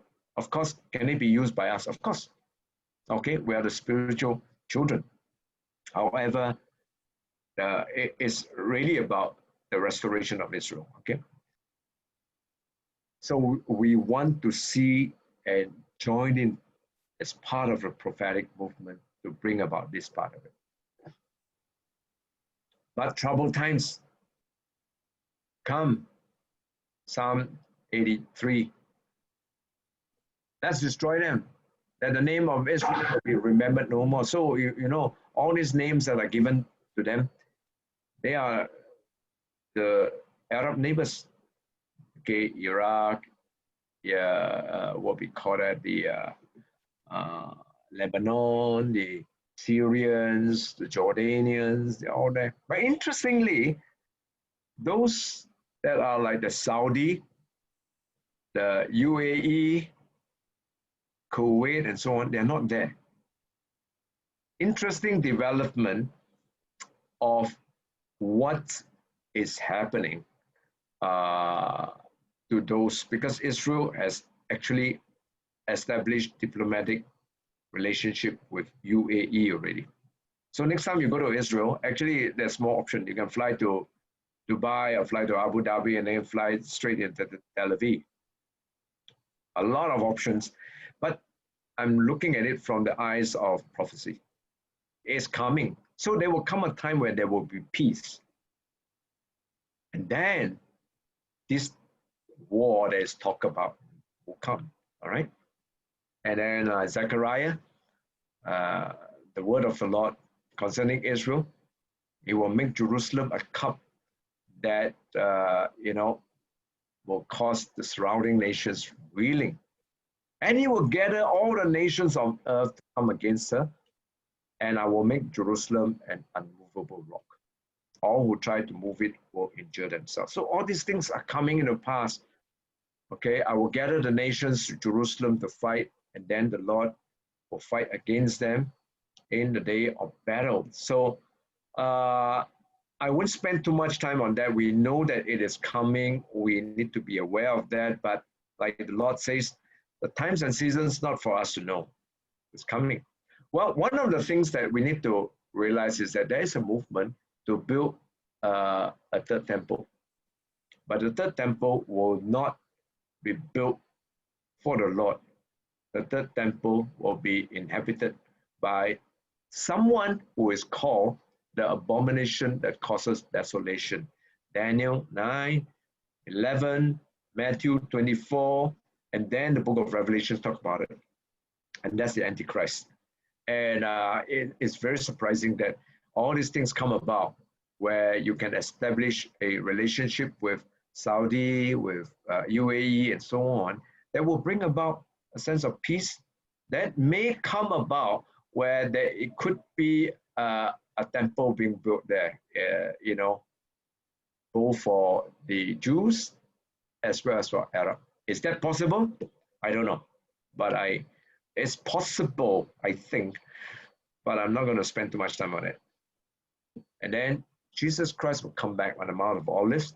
Mount of Olives was split into two. All right. So our role is to bring about the coming of the Lord Jesus Christ upon the land, and, if I may say, join Paul to provoke the Jews to jealousy. Now, I want to end this coming up. There are actions that we can do. The earlier part of it is just teaching that you can come across many parts. Highway 62, it deals with a highway, building a highway for the Jews. Okay, read the context of it. But equally, there's a Highway 19, Isaiah 19, because it says, in that day, there will be a highway from Egypt to Assyria. And then, interestingly, it says, the Lord Almighty will bless them, saying, blessed be Israel, Egypt, my people. Egypt, my people. Assyria, my handiwork, and Israel, my inheritance. In other words, there will be what I would term a reconciliation between the sons of Isaac and the sons of Ishmael. And my proposition is that we need to spend efforts connecting here. So important. Now, here's a picture that was shared with me by one of the prophetic leaders. It says that, well, the British century is where the crown of it, or the Balfour Declaration, where Lord Balfour declared that, well, the Jews can have a nation of his own, 1917, okay? But that's the British century. The American century, where American grows stronger and stronger and stronger, and it culminates in Jerusalem being recognized as the capital of Israel. In fact, now more and more countries are recognizing Jerusalem as a capital. Okay, if you read in the news. But you know, because of all this COVID-19 and US-China trade tension, you can see that America is losing its preeminence and its exceptionalism and its leadership. And right now we are entering into what we call the Asian century. God calls for Singapore as the Antioch of Asia. And I believe that together with the Asians, part of our brothers and sisters, China, India, Indonesia, we're to bring the gospel all the way back to Jerusalem. What is the way back to Jerusalem? These are the Muslim nations. These are the poor. The way gospel is being brought back will be totally different. It will be in terms of elevation of poverty, in terms of the marketplace, all right? In terms of, I don't think the white people will be acceptable there. It will be the Chinese people, the Indian people, the Indonesian people, the Asian people. And Singapore plays a part in linking that up back to Jerusalem. So at the end of the day, this is something that we need to do. The work is very much ahead of us. And at the end of the day, God holds us accountable. Okay, and he rewards us with further working. Okay, well done, good and faithful servant. Take charge of 10 cities. So if you think of retirement, don't do that. Okay, tell your members, don't do that. Okay, retirement is retire, change tire. Okay, yeah. So it used to be slick tire, now changed to 4x4. Now, how do we engage with Israel? Okay, a few examples. Bible Land teachings and tours.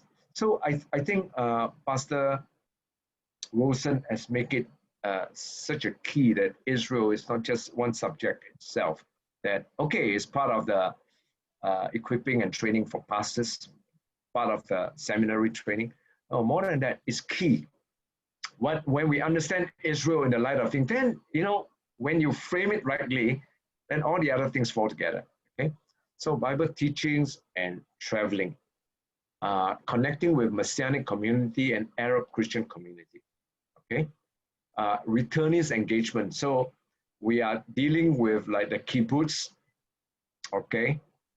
This one can continue, right? The Holocaust survivors, projects for the poor, planting a date tree and so on. It's something that is interesting to do.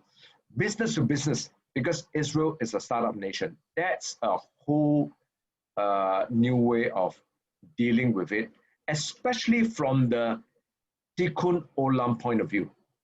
Because Israel, do business not easy to do business with the Jews, okay? They call us Chinese Jews, okay? So they are equally up to their standard, okay? So it's not easy. But when we deal with for good, that's something that tugs the heart, something that makes it easier to negotiate with them, right? Pray and proclaim. So these are some things that I suggest we can engage with. Now, some things for you to lock in also. In fact, 2 days from now, we are getting Caleb Mayers. I don't know if you know him. He is one of the top Messianic leaders in the land. So we're having a webinar. You are most welcome to lock in with him. The same subject, Israel, blessing to the nations, but from the startup point of view, okay? And then we have been running this Israel, yesterday, today, forever. Actually, there's a term for Jesus Christ, but that's the whole idea of positioning it is about Jesus Christ. So we have finished our first session in August. The second session is in October. And then, of course, in November, we have Peter Sukahira as well. So I will keep you informed about that so that you constantly can engage in some of these webinars, because we can travel there anyway. So that's one of those things that we're involved with. Okay, at the end of it, I like to teach you this song, and if you know, you sing with us, and then we close it, okay? And then we open up for Q&A. This song is, blessed is he who comes in the name of the Lord. Baruch haba b'shem Adonai. This is how it goes. Baruch haba b'shem Adonai. Hallelujah. Baruch haba b'shem Adonai. Hallelujah. Baruch haba b'shem Adonai. Baruch haba b'shem Adonai. Hallelujah. Hallelujah. Hallelujah. Amen. Okay. All right. I stop talking. I stop screen share.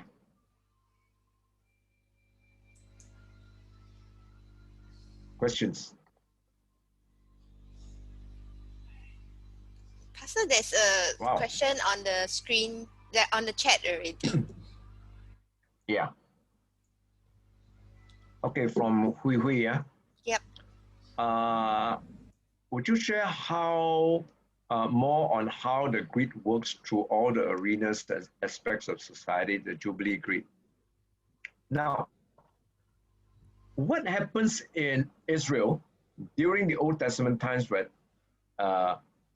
slaves, are set free, debts are cancelled, the land rests for 1 year, and even this whole idea of the mortgage of the land, all right, is to be returned to original owners. You can't implement it exactly like that now, because who can cancel debts?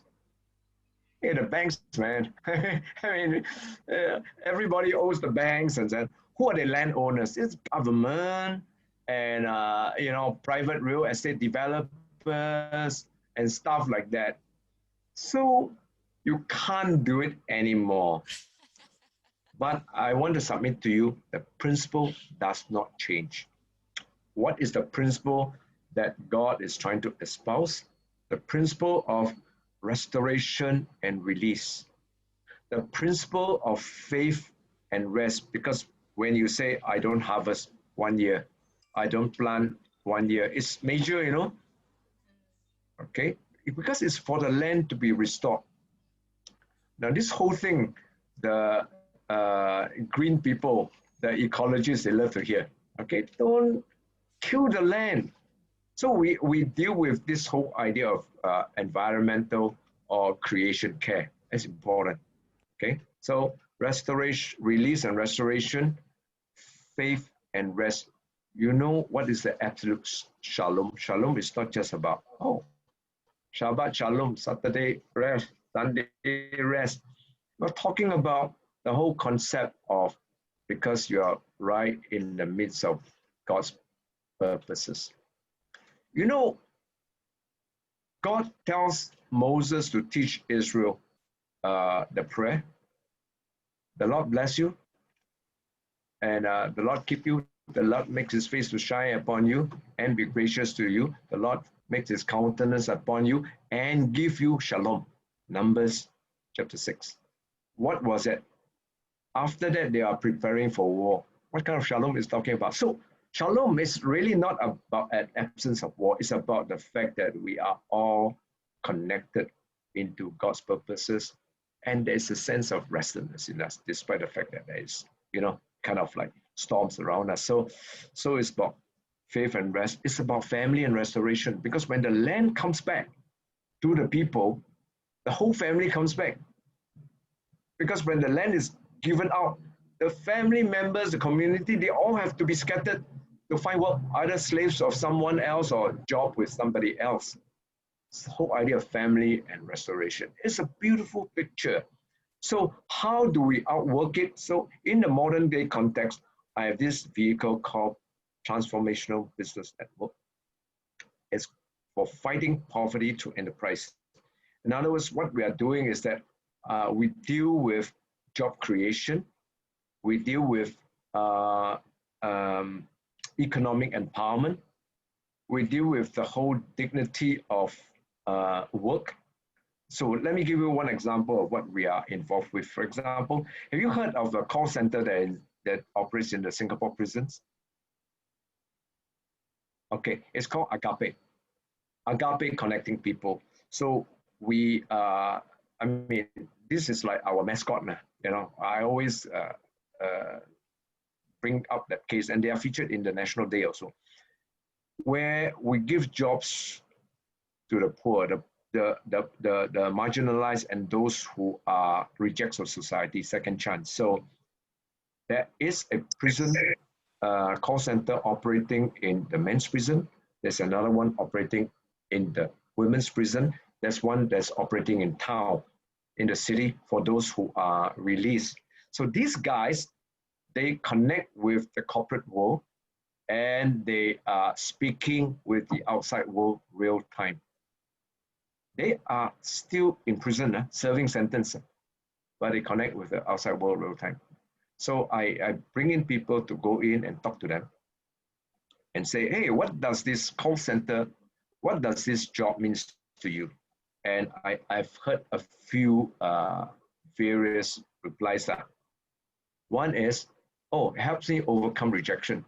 Wow. Huge, man. It's actually more effective than counseling. Second, some guy says it helps me with anger management. Why? Because you cannot scold the client. You know, call center is tough, you know. Telemarketing, you get rejected all the time, and you get people who are nasty. How come I think my clients are not connected, you know, and so on. This lousy Starhub they give to me and Singtel give it to me. By the way, Starhub is one of our major clients. Okay, that's why I salute them. They dare to take a risk on it, and it's producing dividends because Starhub says this is the most productive call center that I ever had. So, and then the third one always touched my heart, and it says, when I'm in the call center, I'm out of prison. And then I realized why. Wow, these guys work like me, 5.5 days a week. And they are connected. They speak with the outside world real time. In other words, you cannot say, sir, can I say this to the outside world? No, no time. No call center operates like that. They speak with the outside world real time. And they find productive work. And if they are involved with telemarketing, they basically would have a what we call a performance bonus, okay, for the things that are brought in. And now, right now, we work with the churches to deal with their families, children, and you know. So, an example like that can be our work. Of course, then we deal with social enterprises in Indonesia, Malaysia, Thailand, Vietnam, Cambodia, and so on. And that's great actually for your missions. So that missions, you are not just going there to teach them about cell leader training, how to worship and so on, but you deal with livelihood. Because very often, I'm sure you would agree, many of the churches that we work with or planted, they're poor, still poor. And how about I bring some Israeli technology over, Israeli concept over? So anyway, okay, I don't know if we answer your question, Hui. Yes, thank you, Pastor Melvin. Yeah, welcome. We can engage further with that. Pastor Melvin, how can we understand the slavery system in Old Testament in context with poverty and elevation? Okay, you know, interestingly, Jesus, not just Jesus, okay, in the Old Testament itself, the Lord never deals with the issue of slaves, only in the issue of treatment of them, as well as the reset button. In the Old Testament, Paul doesn't deal that much with that, and Jesus also didn't deal too much with that. So the whole idea of course, we are talking about modern slavery is a different issue. There's a great oppression. So the whole concept of, for example, righteousness. Every time we look at righteousness, we deal with only the vertical concept, right? Because our righteousness is like filthy rags. So we need the Lord's righteousness. But do you know that righteousness has a horizontal concept? Very much, okay? So another, you know, side of a coin of righteousness is the whole idea of justice. Dealing with injustice, poverty, oppression, inequality is something that we took from Israel, the heartbeat of what God has for Israel. So we definitely would come against modern slavery, but I choose not to be involved with the advocacy part of it. There are people who are involved with advocacy, and that's tough. But I choose to be involved with the job creation part of it, because very often the key root issue of modern slavery is no jobs, poverty. So deal with that part of it. So one of those things which I would try to do more and more is, like, for example, you want to deal with clean water sanitation. We get Israel technology that makes water out of air. You know, Netanyahu was so proud of that. You know, we make water out of air, nothing, you know. It's great. And that's where I think it becomes like more modern day engagement, more relevant for the young people especially. Okay, let me see.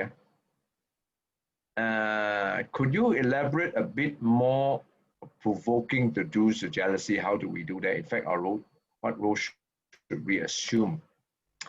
Now, provoking the Jews to jealousy, what Paul did was that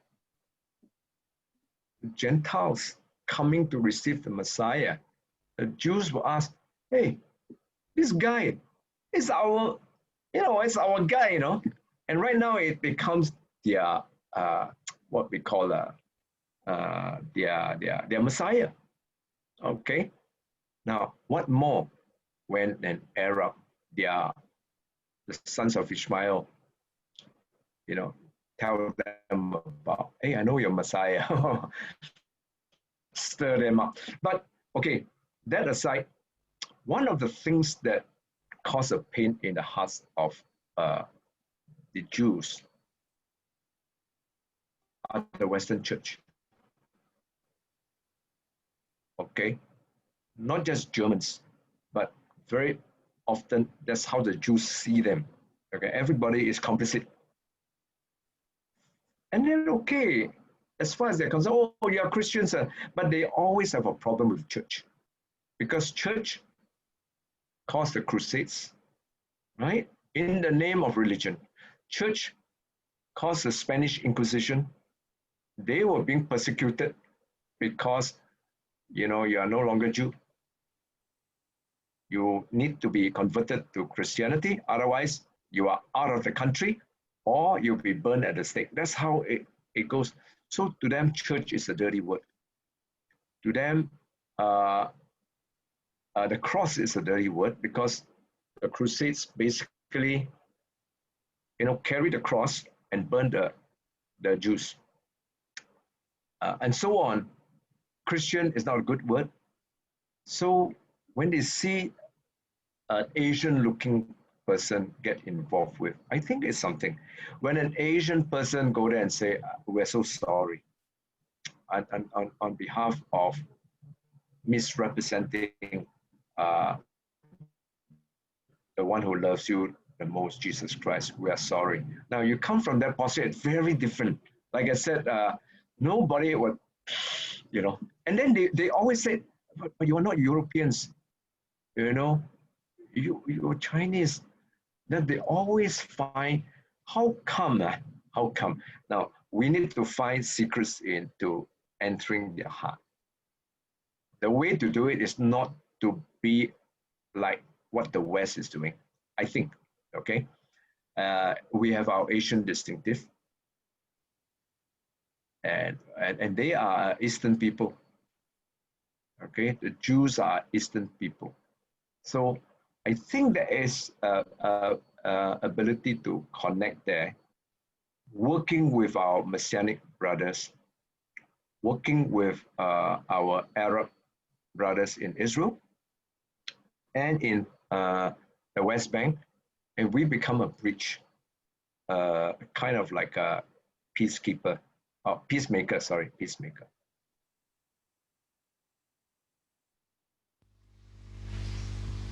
Okay, let me see anything else. So can I ask a question? Oops, yep. Pastor Ming Chow had a question, but can I ask one? From your presentation, I see that you basically had quite a different kind of a trip in bringing people to Israel. It sounds more like a mission trip than a normal pilgrimage trip, where you plant a tree, adopt, and then you pray for the Arab people and things like that. Is it you have different kind of a pilgrimage trip, or you have two different kind of pilgrimage trip? No. Basically, by and large, the must-do, tick the box type has to be there. In other words, we do that, but you can creatively work in, for example, some of the connection. Okay, it could be evenings they come and talk to you. evenings, then you open it to the people, those who say, oh yeah, I'm so tired all day. It's okay. But there are those who want to know. And then, for example, adopt a tree type of it. I walk in and they say, look, don't give me this particular lunch. I take care of my own lunch. Okay, then you don't charge me lah. Right? So I don't have a lunch in the what we call a restaurant. I have lunch in the kibbutz, and I work a program around it. Of course, it's longer, so I got to adjust my program. So they visit the plantation, they connect with the Jewish returnees, hear their stories, adopt a date palm tree or whatever. And then I ask them, because in that they have the Torah. I ask them to read the Torah, okay? Maybe that, so all within like 2 hours plus. So can so work in the evening, so you stretch it, but because you curate it, I think it needs to be specially curated, okay? And it makes sense. For example, if you want to like work in a worship with a messianic group, you can do that. But that means your, for example, there was one time I've got like 200 people, in Peter Sukahira's church, 200 people. So I asked Peter, is it possible or not that after your main worship, we stay back, you and we hear from you? Sorry, can you hear me? Yeah, we lose you for a bit. Yeah, my internet is not so great. So we all stay back, and I cut the lunch, because traveling to lunch, and then it takes about an hour. So in that hour, they eat, and then they listen to Peter Sukahira talk. It can work, no?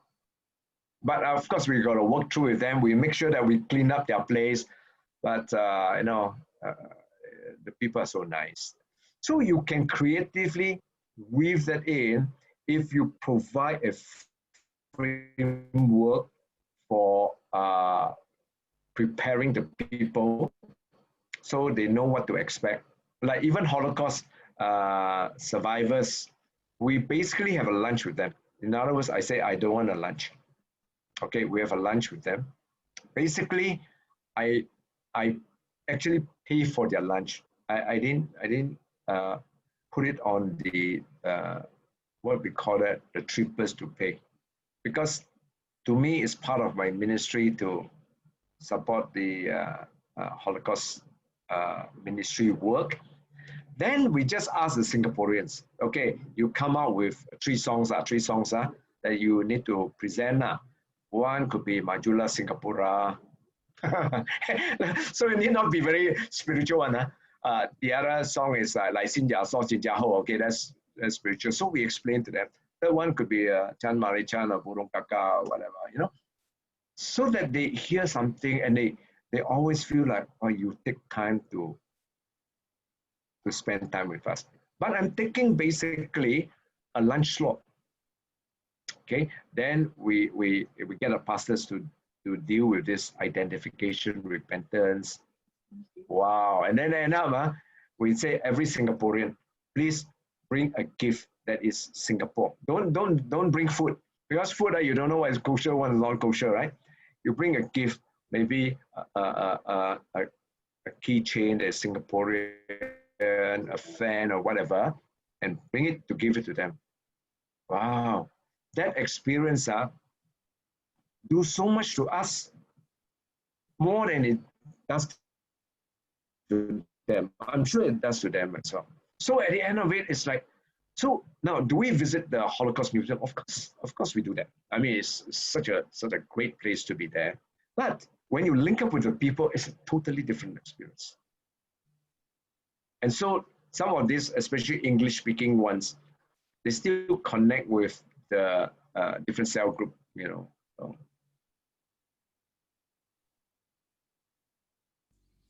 Thank you. There's one last question, I think. Do you think this COVID-19 is a form of enforced Jubilee rest for the rest of the world?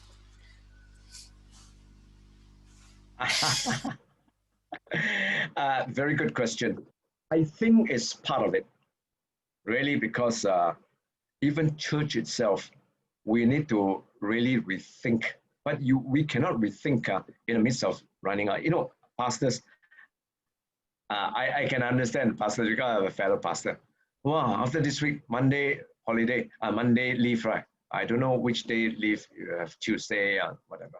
Then comes the whole week of, you know, preparing, get the cell groups, the teaching, a particular conference coming, and then for the pastor preaching, it's like, wow, you cannot start on Saturday preparing for Sunday.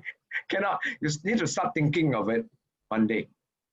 So you constantly that, where is there time to really take a rest and say, Lord, what is it that you are redesigning the church? I think God is pivoting the church to a new paradigm.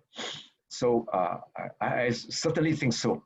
Okay, so that when we reset, we are much clearer and we are not conformed to the thinking of this world, but we are renewed by the transforming of our mindset. Transformed by the renewing of our minds, as the book of Romans. Yeah, I would really encourage, especially pastors, get a good grip of the book of Romans. By the way, although all the chapters and the verses are there, don't need to kind of like, oh, this chapter say this, but just understand, because these chapters and verses only come in much later. But in the original scroll, in the original text, it's one whole document. It flows, you know, and then you can understand. And maybe you should ask yourself this question: why is Romans 9, 10, and 11 in there for? It still stumbles a lot of and puzzles a lot of pastors. Why? You know, and I'm sure God would show you, reveal to you as the most interesting journey of your life.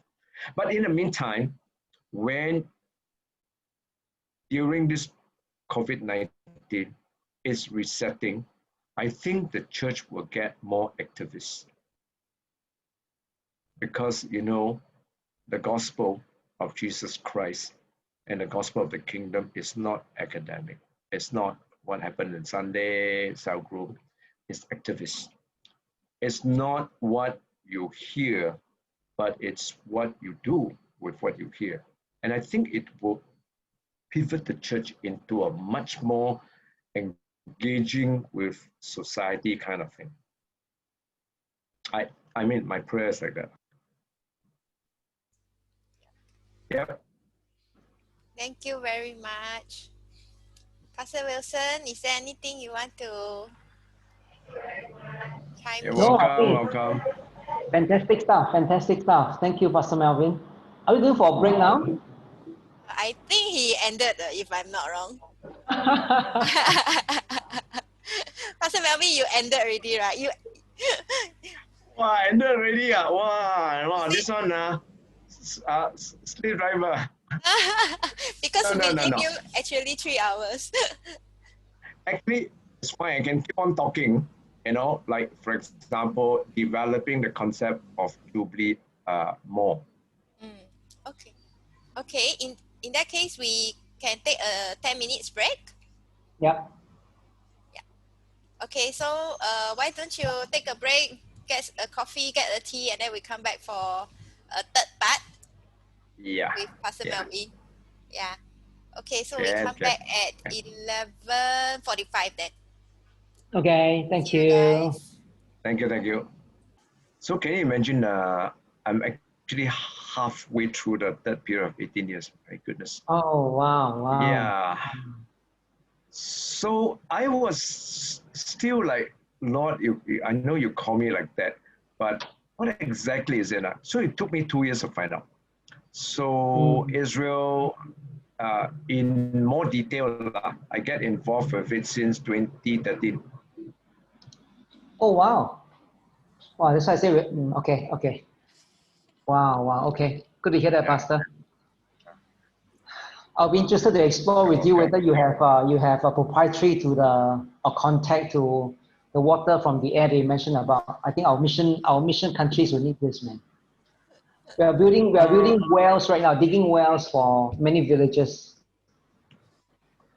Oh, wow.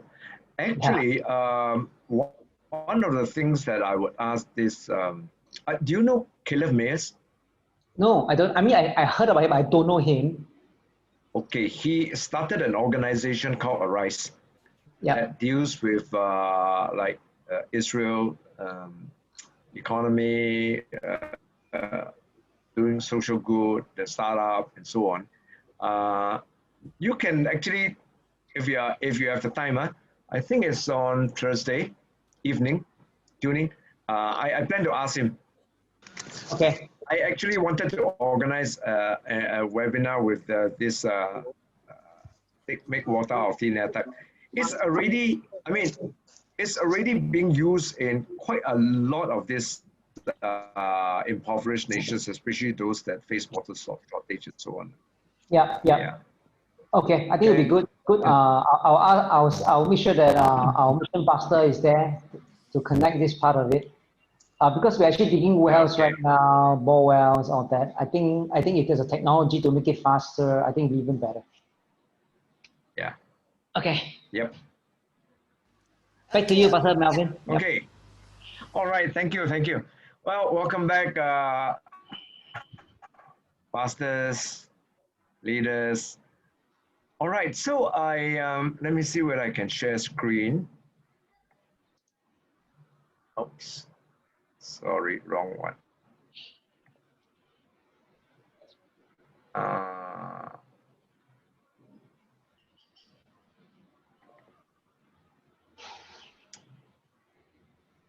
Okay.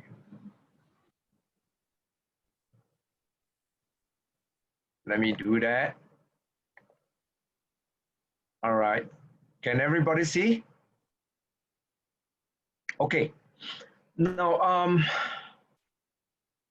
you know, the framework that I shared with you just now actually can be unpacked further. So it's just a matter of which one you want to unpack. And I felt like because it is about the church engagement with Israel and what Israel has, I thought that I could unpack this, what we call the Jubilee Gospel. By the name itself, it sounds like, is that another gospel? So whether this is thought-provoking or controversial, I don't know.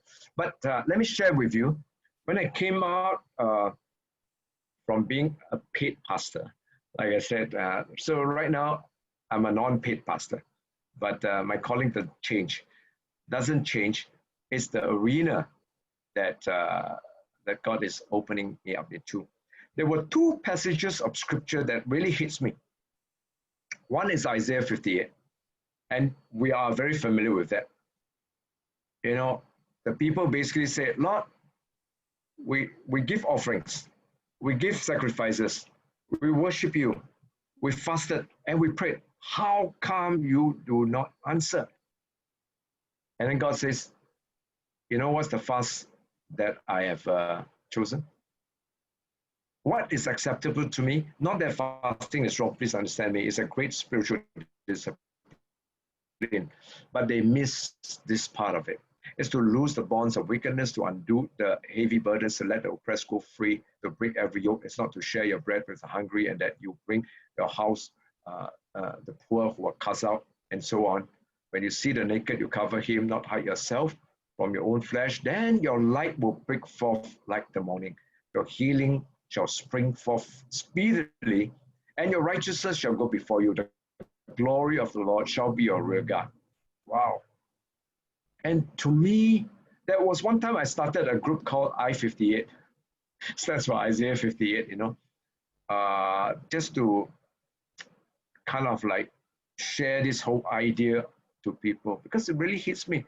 The religion that God looks for is not the religiosity, but the action that follows it, especially his heart and advocacy for the poor.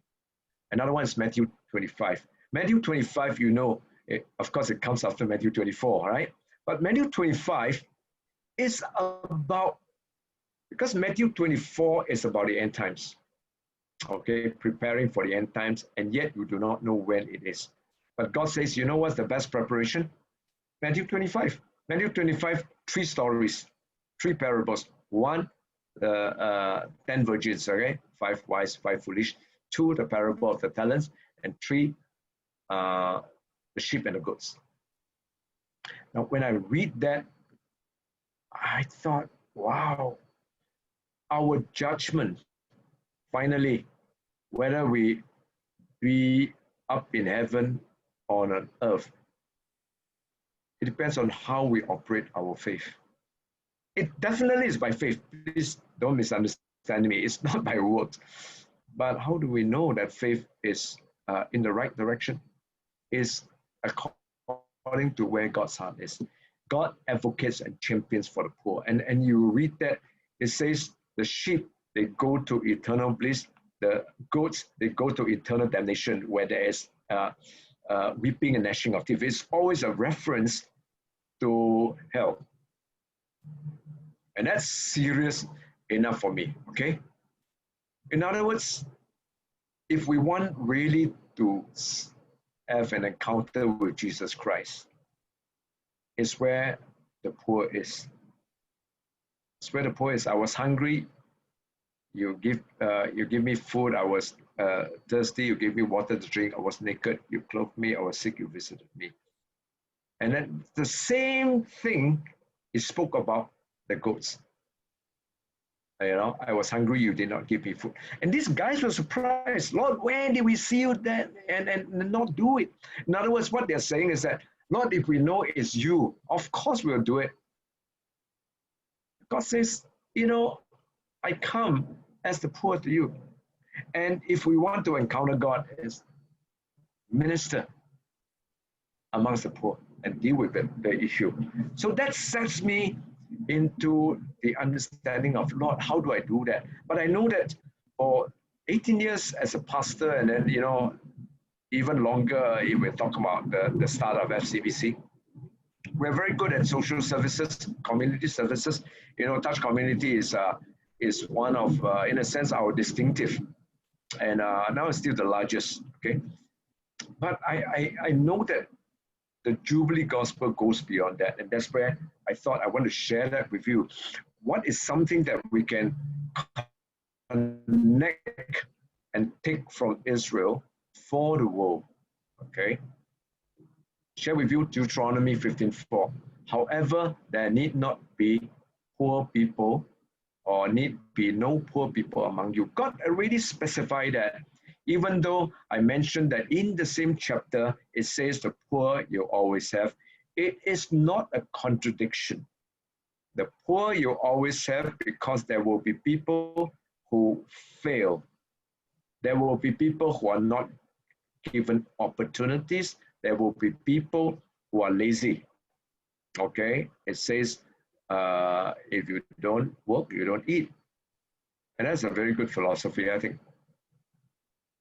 But Israel is to have a system of elevation of poverty as a prototype or as a model of what the kingdom of God looks like. I would call it, or different people will call it, the Jubilee economic and so on. Now, that's huge in Israel. I've already explained to you earlier that the whole concept of Tikkun Olam actually comes from the whole idea of the Jubilee. Healing the world, repairing the world, do something, stand for justice. Okay? So, and like it or not, whether this Jew is a believer of the Messiah or not, they do have DNA in their heart, in their life, about doing good. Okay. So I go through with you these three principles. Okay, the gleaning principle is taken from this verse. When you reap the harvest of your land, do not reap the very edges of your field, or gather the gleanings of your harvest. Leave them for the poor and for the foreigner residing amongst you. Now, that also shows us how should we work with the migrants that are amongst us, the foreigners. That here is talking about the poor foreigners. Say, I am the Lord your God. Every time God gives his laws, he always followed by, I am the Lord your God. In other words, it says, here's my chop. It's not a suggestion, okay? This is my stamp here. So the whole idea of leaving for the poor to harvest, and also part of the gleaning principles that don't go over it the second time. In other words, leave something for the poor, consider them. So Israel, even in their harvest, at the minimum, is to have engagement with dealing with the poor. It's a huge thing, 2 harvests a year, all right? The corners for the poor to harvest are the most accessible areas and not the crumbs. And then this is what I was telling you, the 3-year program. Deuteronomy 14.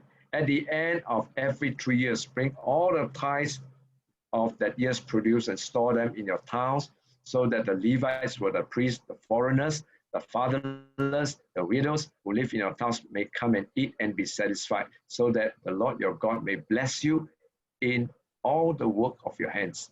There's always a blessing as you obey God's word in terms of especially his championing and advocacy for the poor. Now, I also mentioned to you that before Israel, as a king, there were no taxes. That's why Samuel warned the people, you want a king? Okay, they will take your sons and daughters and they will make slaves of you and they will tax you. So a year's tithe offering is a year's inland revenue collection.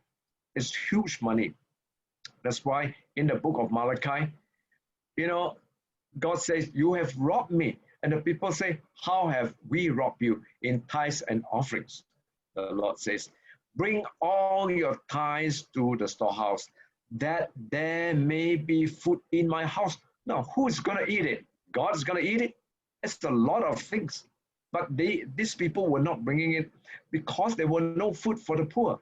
There were no food for the fatherless, the widows, the foreigners itself. There's no food. So this is how God sees it, okay? And then, of course, in the 7-year program, this is what it does. The land rests for 1 year, okay? Even animals are given a break. So, God really has what we call creation care, right? Now, the land rests for 1 year is a huge step of faith. God says, I will bless you on the 6th year if you follow it. Now, God actually took a step of faith in them, In other words, if they have determined in their heart that they will follow the 6th year, he will give them enough food for 3 years. The 6th year, the 7th year, which is a sabbatical year, the 8th year, because they start planting only on the 8th year, okay? And they will provide for that, so that the soil can be enriched, the land to be emplowed, and live for the poor as well, okay?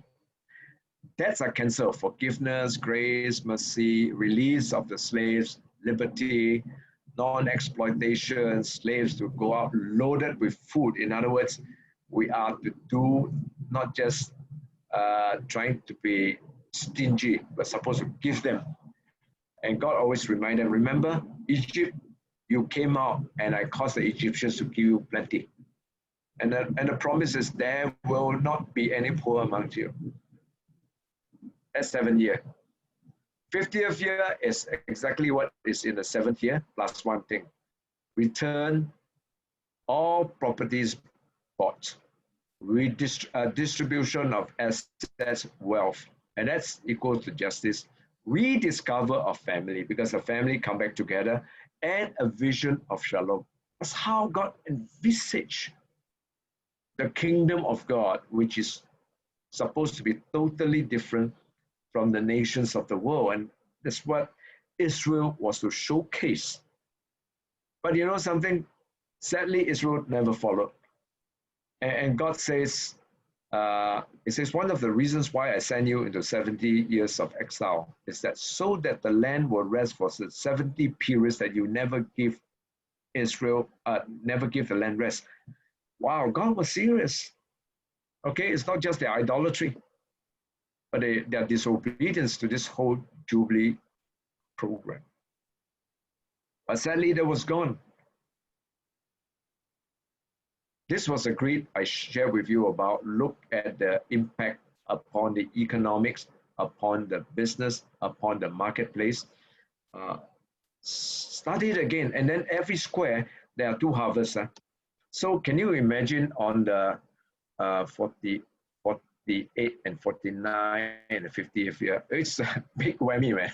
3, 7, and 50 all together, one after another. So maybe that's why the people said, oh yeah, cannot, this is too hard, too hard. And God says, oh, they never obey the laws, but right now I'm going to write the laws upon their heart. And certainly he did that. Now, I call this the Nazareth Manifesto. When you go to Nazareth, don't miss this. Don't miss an opportunity to just visit a synagogue, because Jesus opened up the scroll of Isaiah. And interestingly, that was the exact day that they were supposed to read it. Isaiah 61, right? Spirit of the Lord is upon me, because he has anointed me to proclaim good news for the poor, sent me to proclaim freedom for the prisoners, recovery of sight for the blind, and to set the oppressed free, and to declare the Jubilee. Why did Jesus declare the Jubilee that was long dead and gone? And Israel, even if they wanted to, can no longer. Because Israel, during Jesus' time, was no longer a sovereign nation of its own. And they were what we call a colony of the Roman Empire. So they have no rights. They can't even do this if they want to. So what did Jesus do? So very often, as pastors, we struggle to try to interpret this and say, what does it mean? So definitely it's spiritual, okay? Because I believe that when Jesus came, he scaled the whole idea of Jubilee to include the spiritual, social, emotional, communal, but definitely the economics and the finances. So what happens at Pentecost? Acts 2, all the believers were together and they had everything in common. They sold property and possessions to give to anyone who is in need. We're not talking about carousel, things like the old one, I just kind of like put on carousel and sell it and then give them money. No, you're looking at my property in East Coast, okay, my condo in Bukit Timah, and they sell it.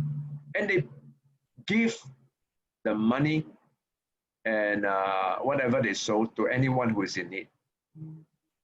Okay, Acts 4. Now Acts 3 talks about how the God heals Peter and John, they heal the beggar at a gate called Beautiful, right? But Acts 4, it talks about the fact that they shared everything that they had. There was no needy person amongst them.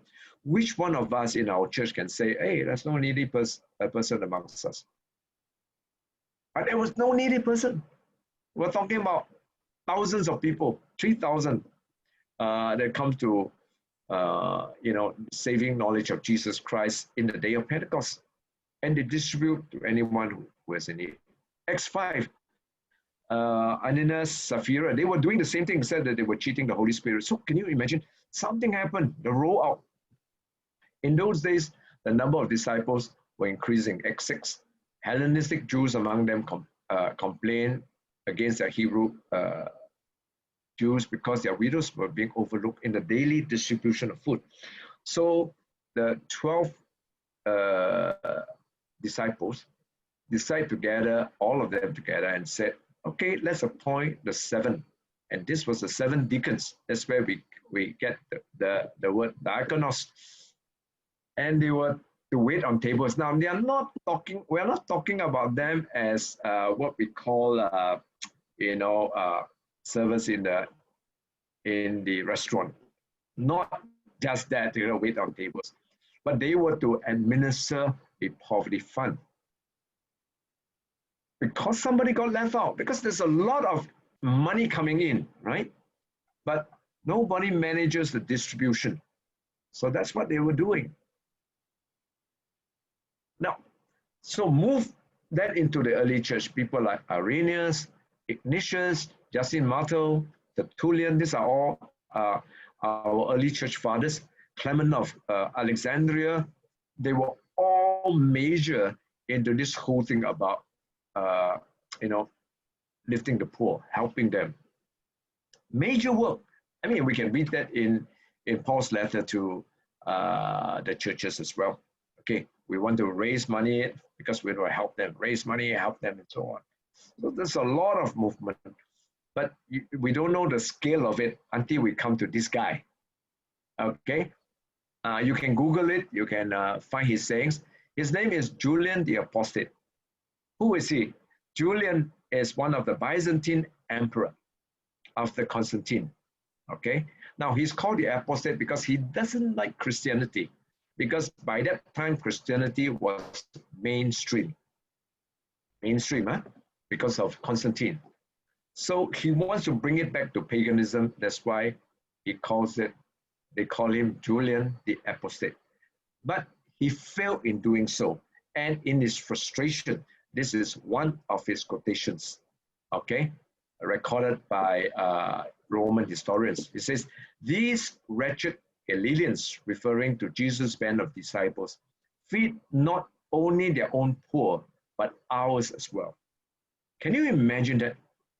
We're talking about the Byzantine emperor of the whole empire, and the impact of the church was so powerful that it deals not just with the poor in the church itself, but the poor in the whole empire.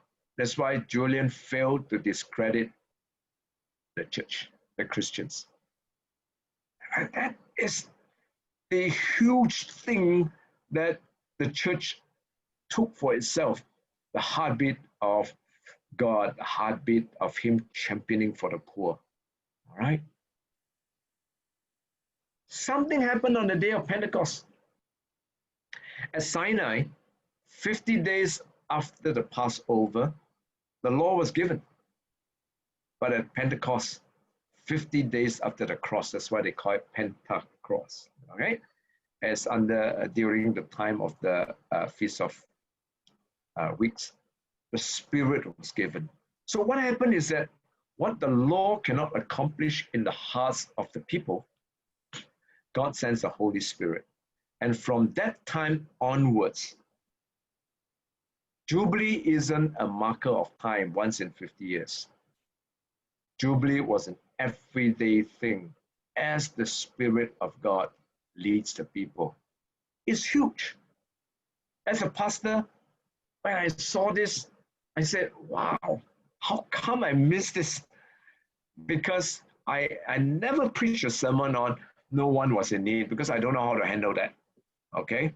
I preach a lot of sermons upon moving in the gifts of the Spirit. By the way, it's important also, important, okay? But this is huge. And so God brought back Jubilee. Now it's no longer an outward form, but driven from the inside. And that's really critical for us to embrace, okay? So, like I said, you cannot restore back what was in the Old Testament, because the whole economics setup and situation is different, but the principles are the same. Freedom and release, faith and rest, family and restoration. In other words, Jubilee embraces so much, a part of every part of our life. So Jubilee is not like, oh, it's kind of like our ECA. It's huge. It's huge. Okay, Kim Tan. Kim Tan is one of my partners to set up the Transformational Business Network. He is one that God caused me to meet up with, a fine Christian, all right? Malaysian, but not right now residing in the UK. But his work in Africa is solid, man. Solid. It says Jesus was radically reinterpreting the Jubilee, okay? Making it an everyday duty in the lives of his disciples rather than an event that took place once every 50 years. And the condition of a perpetual Jubilee has a new name, the kingdom of heaven. And I thought, wow, that's a bold statement, man. In other words, how do you operationalize the kingdom of God? Is this. And when I understood this, and I keep on asking myself, how do you do it? How do you do it? And this kingdom was not some distant place or time. It is the eminent ongoing rule of God, inaugurated through Christ Jesus, continued through the lives of his followers, expressed in the fruit of Jubilee actions and attitude. So my role right now, although I show you that, okay, I'm involved with all this, but the whole thing is how do I integrate it? For example, marketplace. You know, what is this teaching on marketplace? The key is really work is worship. The same root word, avodah, in Hebrew. It's the same word for work. It's the same word for worship. How can it be? But it is. And that's another teaching, okay? That's another teaching about the marketplace and how can we engage in it and part and parcel of moving the kingdom forward. Okay, this is not Toto. There are 613 laws in the Old Testament God gives to his people. Okay, various parts. Now, this whole idea of the 7 mountains, actually, those laws can be separated into these different arenas of society. Arts and entertainment, media, science and technology, health, family, education, government, and justice, and so on. They're all divided, 613. But it can be condensed into what we call the 10 Commandments. 10 Commandments. Okay, 10 Commandments is like a summary of this 613 laws. But Jesus further condensed it to 2. Remember when I think rich young ruler asked him, what is the law? What is the greatest commandment? He says, love God and love people. Because he says, upon which all the laws and the prophets are hung on. So shoot down to 2. And then what is 1? Paul further dovetailed that to 1. Let me see. Oops. Oh, I didn't put it down. Galatians, Paul says, the whole law is summed up into 1 commandment. Love your neighbor as yourself. And we know, what is your neighbor? People who are in need. The parable of the Good Samaritan. So the condensation of everything, God says, I make it simple for you. How do you do it? Love your neighbor as yourself.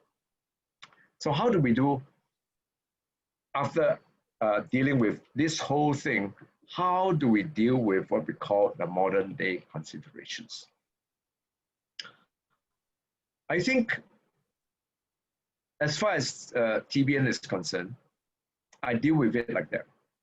I know aid and income growth in inverse proportion over the last 40 years. What it means is like that.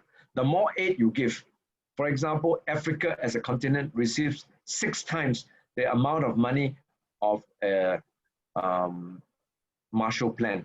You know what's a Marshall Plan? A Marshall Plan was what US gave to Europe to come out of the ashes of the Second World War. That's a lot of money, okay? And Africa received 6 times. And what happened? The more money the continent of Africa as a whole receives, the productivity actually goes down. Why? Because there's something about, now I think charity and donation is important, okay? But it cannot be the solution. So what happened is that it gives a very, what we call a dependence kind of DNA upon the people. Worse, it never makes them market competitive. So enterprise is a solution to poverty. So my proposal is that when we go in our missions and so on, I would rather work with the pastors and the people in the church over at the church planting or the missions work that we have to deal with the whole idea of sustainable solutions. SME is the key to drive job creation. It's to overcome poverty, jobs, not aid.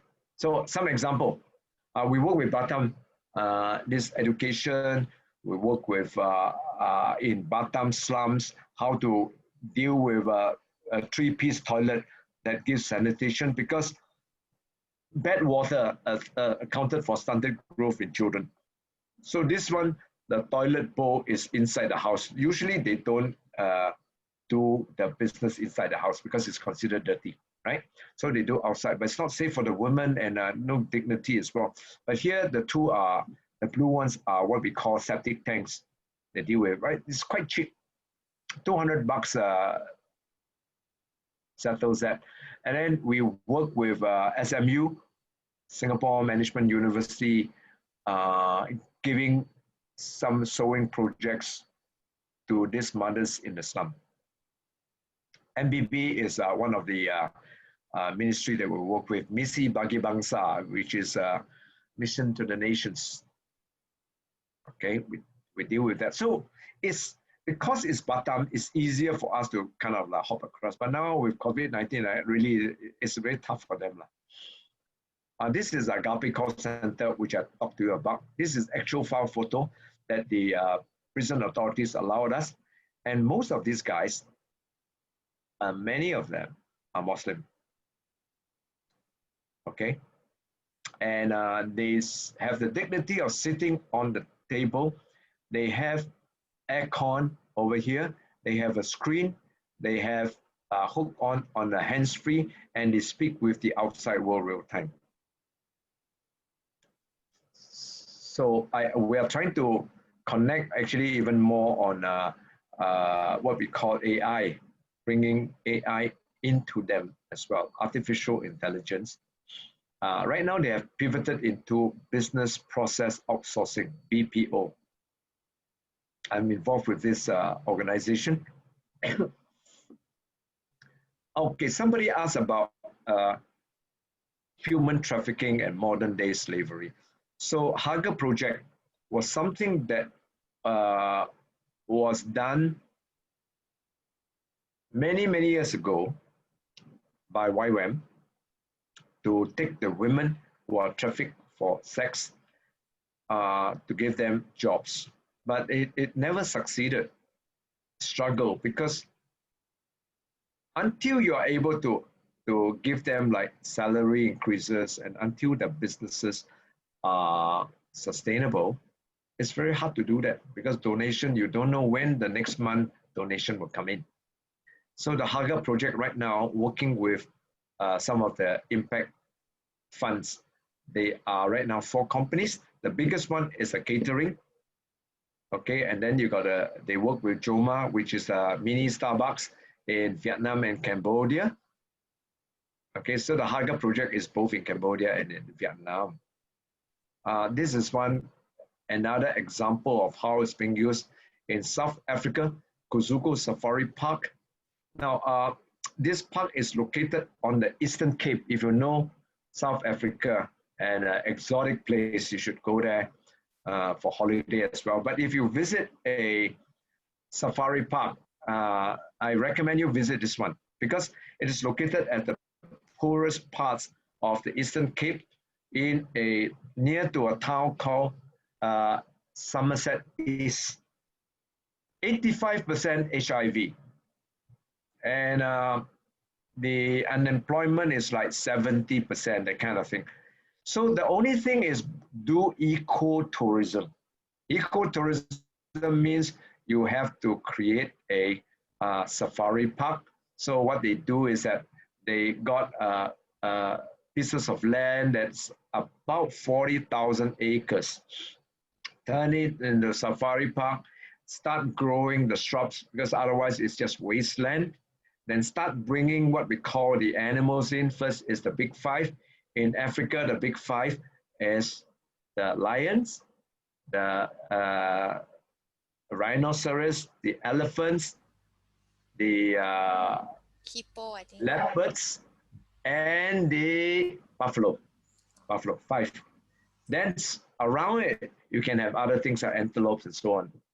And cut the long story short, they give jobs to the poor over there, and they get employed. But more than that, Kusuko Safari Park has a 5-star resort. They work with a hotel chain there. And today is listed on the London Stock Exchange second board under what we call a social enterprise exchange. And the people who work there, who are the poor people, they are 10% shareholders. So things like that are efforts that are being done. Okay, so that's about it. All right, Q&A, let me see my time. Yep, so basically it's engaging some of the concepts of Israel. Let me stop screen share. Okay, Q&A time.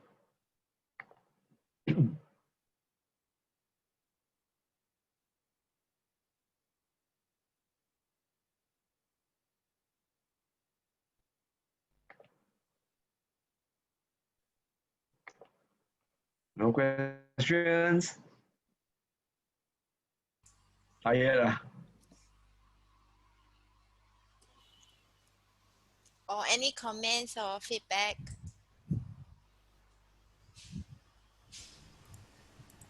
Pastor Melvin.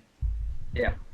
I just want to ask, from your sharing, and I think from a couple of others webinars and all that our church has organized, it seems like there's so much about Israel, right? And how I think how we can relate, how we can position, and all things like that. Where do we even start with so much info? Because I think for myself, for some of us here, we are just only really touching the tip of the iceberg. A lot of things that you mentioned about the background and all and things like that. It's so rich, it's so full, but yet we're only like scratching a little bit. So not to get lost in the whole all these things. Where do we exactly start, and how do we approach all of this?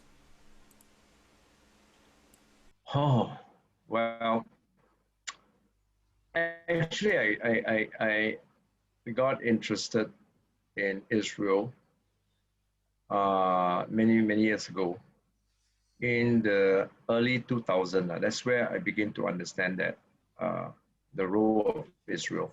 I think you need to look at Israel from a higher level, which is what is the kingdom of God about? So that Israel will not just be sidelined into a Bible study or Israel trips. Those things will come. But why is Israel a model of the kingdom of God? Actually, it covers everything of a pastor's journey. Well, not just pastors, of a disciple's journey as well. So I think it would be good to look it from the perspective. That's one. Two, I think I mentioned that earlier. I really would encourage you as budding pastors and continuing learning journey to understand and master the book of Romans particularly. Not that it's not important, the rest of the books, because it's the word of God. And then I think already Grace have got some of these connections with the people of the land there. So it's good to, so it doesn't come like a, all of a sudden, wow, you take a pill, it's like, wow, I got all this revelation. God progressively unveils it, but I think the top line really is the kingdom of God, I think. Yeah. So for pastors, that's the word of God. If you have opportunity to travel, that will be one place that you should go. Not just on what we call Holy Land trip. There are pastors, senior pastors, who takes their sabbatical over there as well to see how to connect further. And I know one pastor who spends a couple of days in the desert, but you know, not like John the Baptist type lah. Huh? He has got a nice place to stay and so on. But understand the whole impact of the wilderness for reflection, so things like that. Let me see. What extent should the church be engaged in politics, policy making in the attempt to elevate poverty? Okay, minimum wage and progressive work model.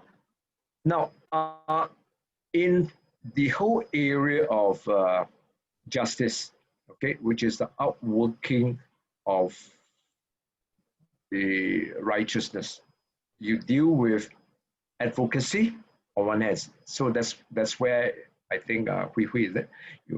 We talk about how to be activists in terms of that, making our point known. Then the other thing is there is a what we call the outworking part of it, which is really job creation and economic empowerment. So you can choose, but it depends on your calling. It's very hard. I think as a church, if I'm a pastor, I won't use the church name to try to do it, because not that the church shies away from it, but every time people look at that, they say, oh, it's a religion. That somehow that when you fly a religious flag kind of thing, it always affects. But I see that a pastor can mobilize and engage and empower its people. In other words, there are different people in the congregations that are called to, hey, I really want to, deal with this whole thing about minimum wage, something like that. Encourage them. But we're never violent, okay? How to do it in a Christian way. And then there will be some encouraged to get involved with social enterprises.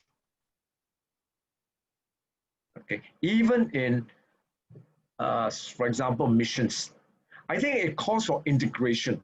More and more, these are not like kind of like different things floating together.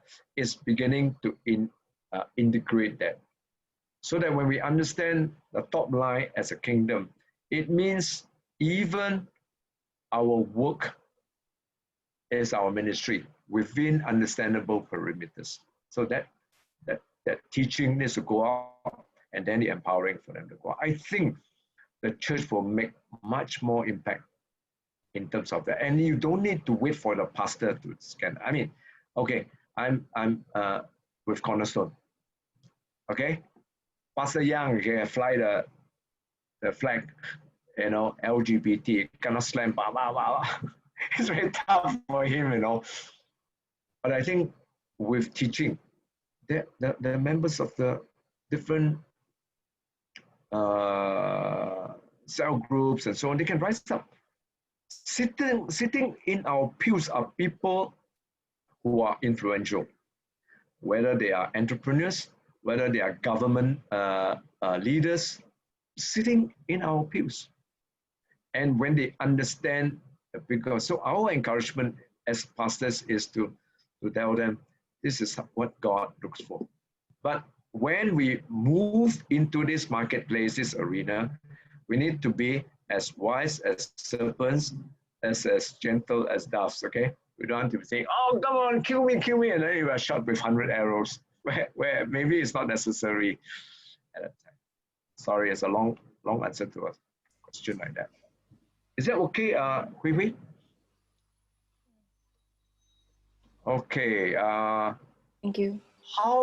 Welcome. How can the local church then address Israel's current political stance with regard to biblical religious significance?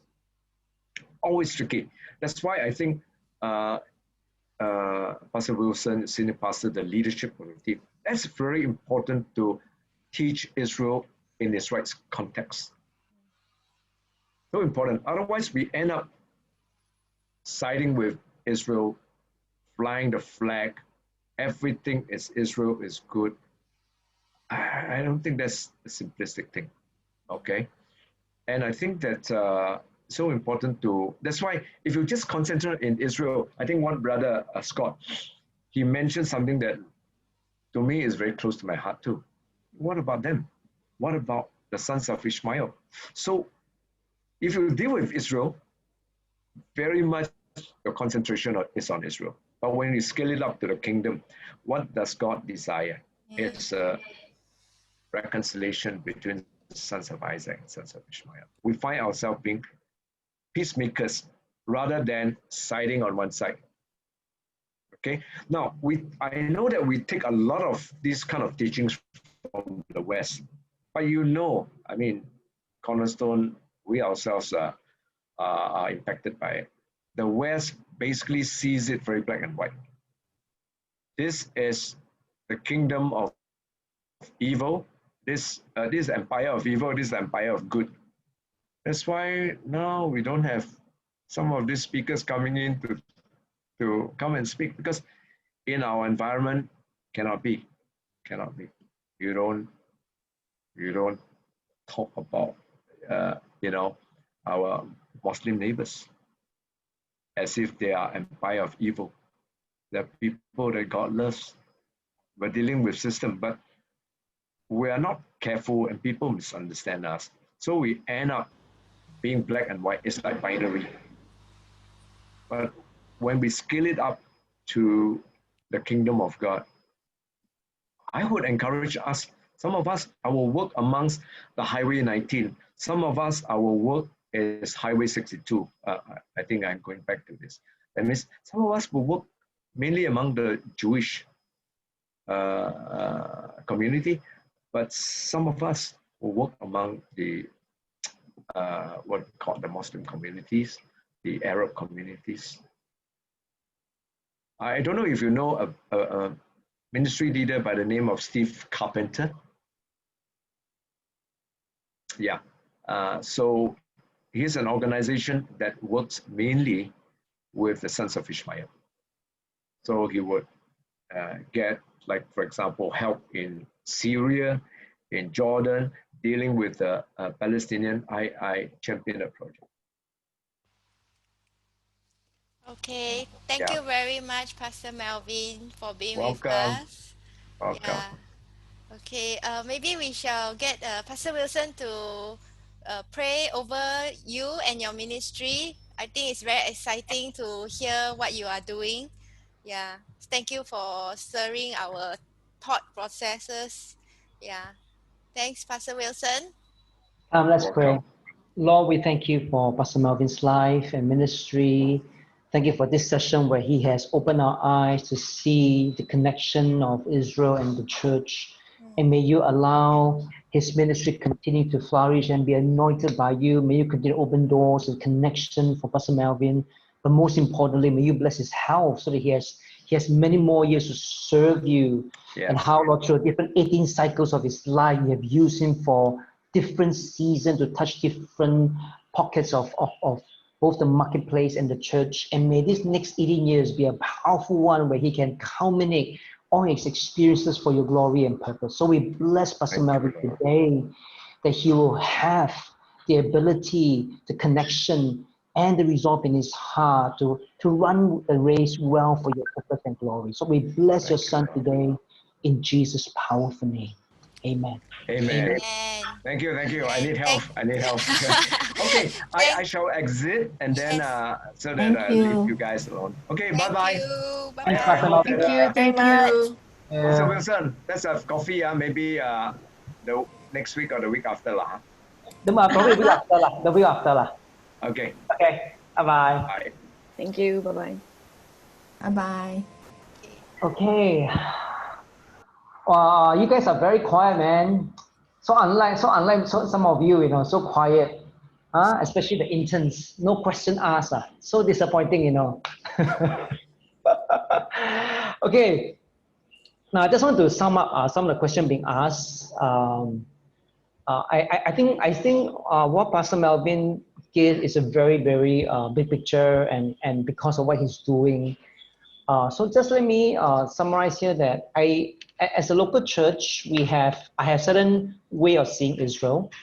Just let all of you know, right, that when I bring external speakers in, it doesn't mean that I fully agree everything they say. Doesn't mean that.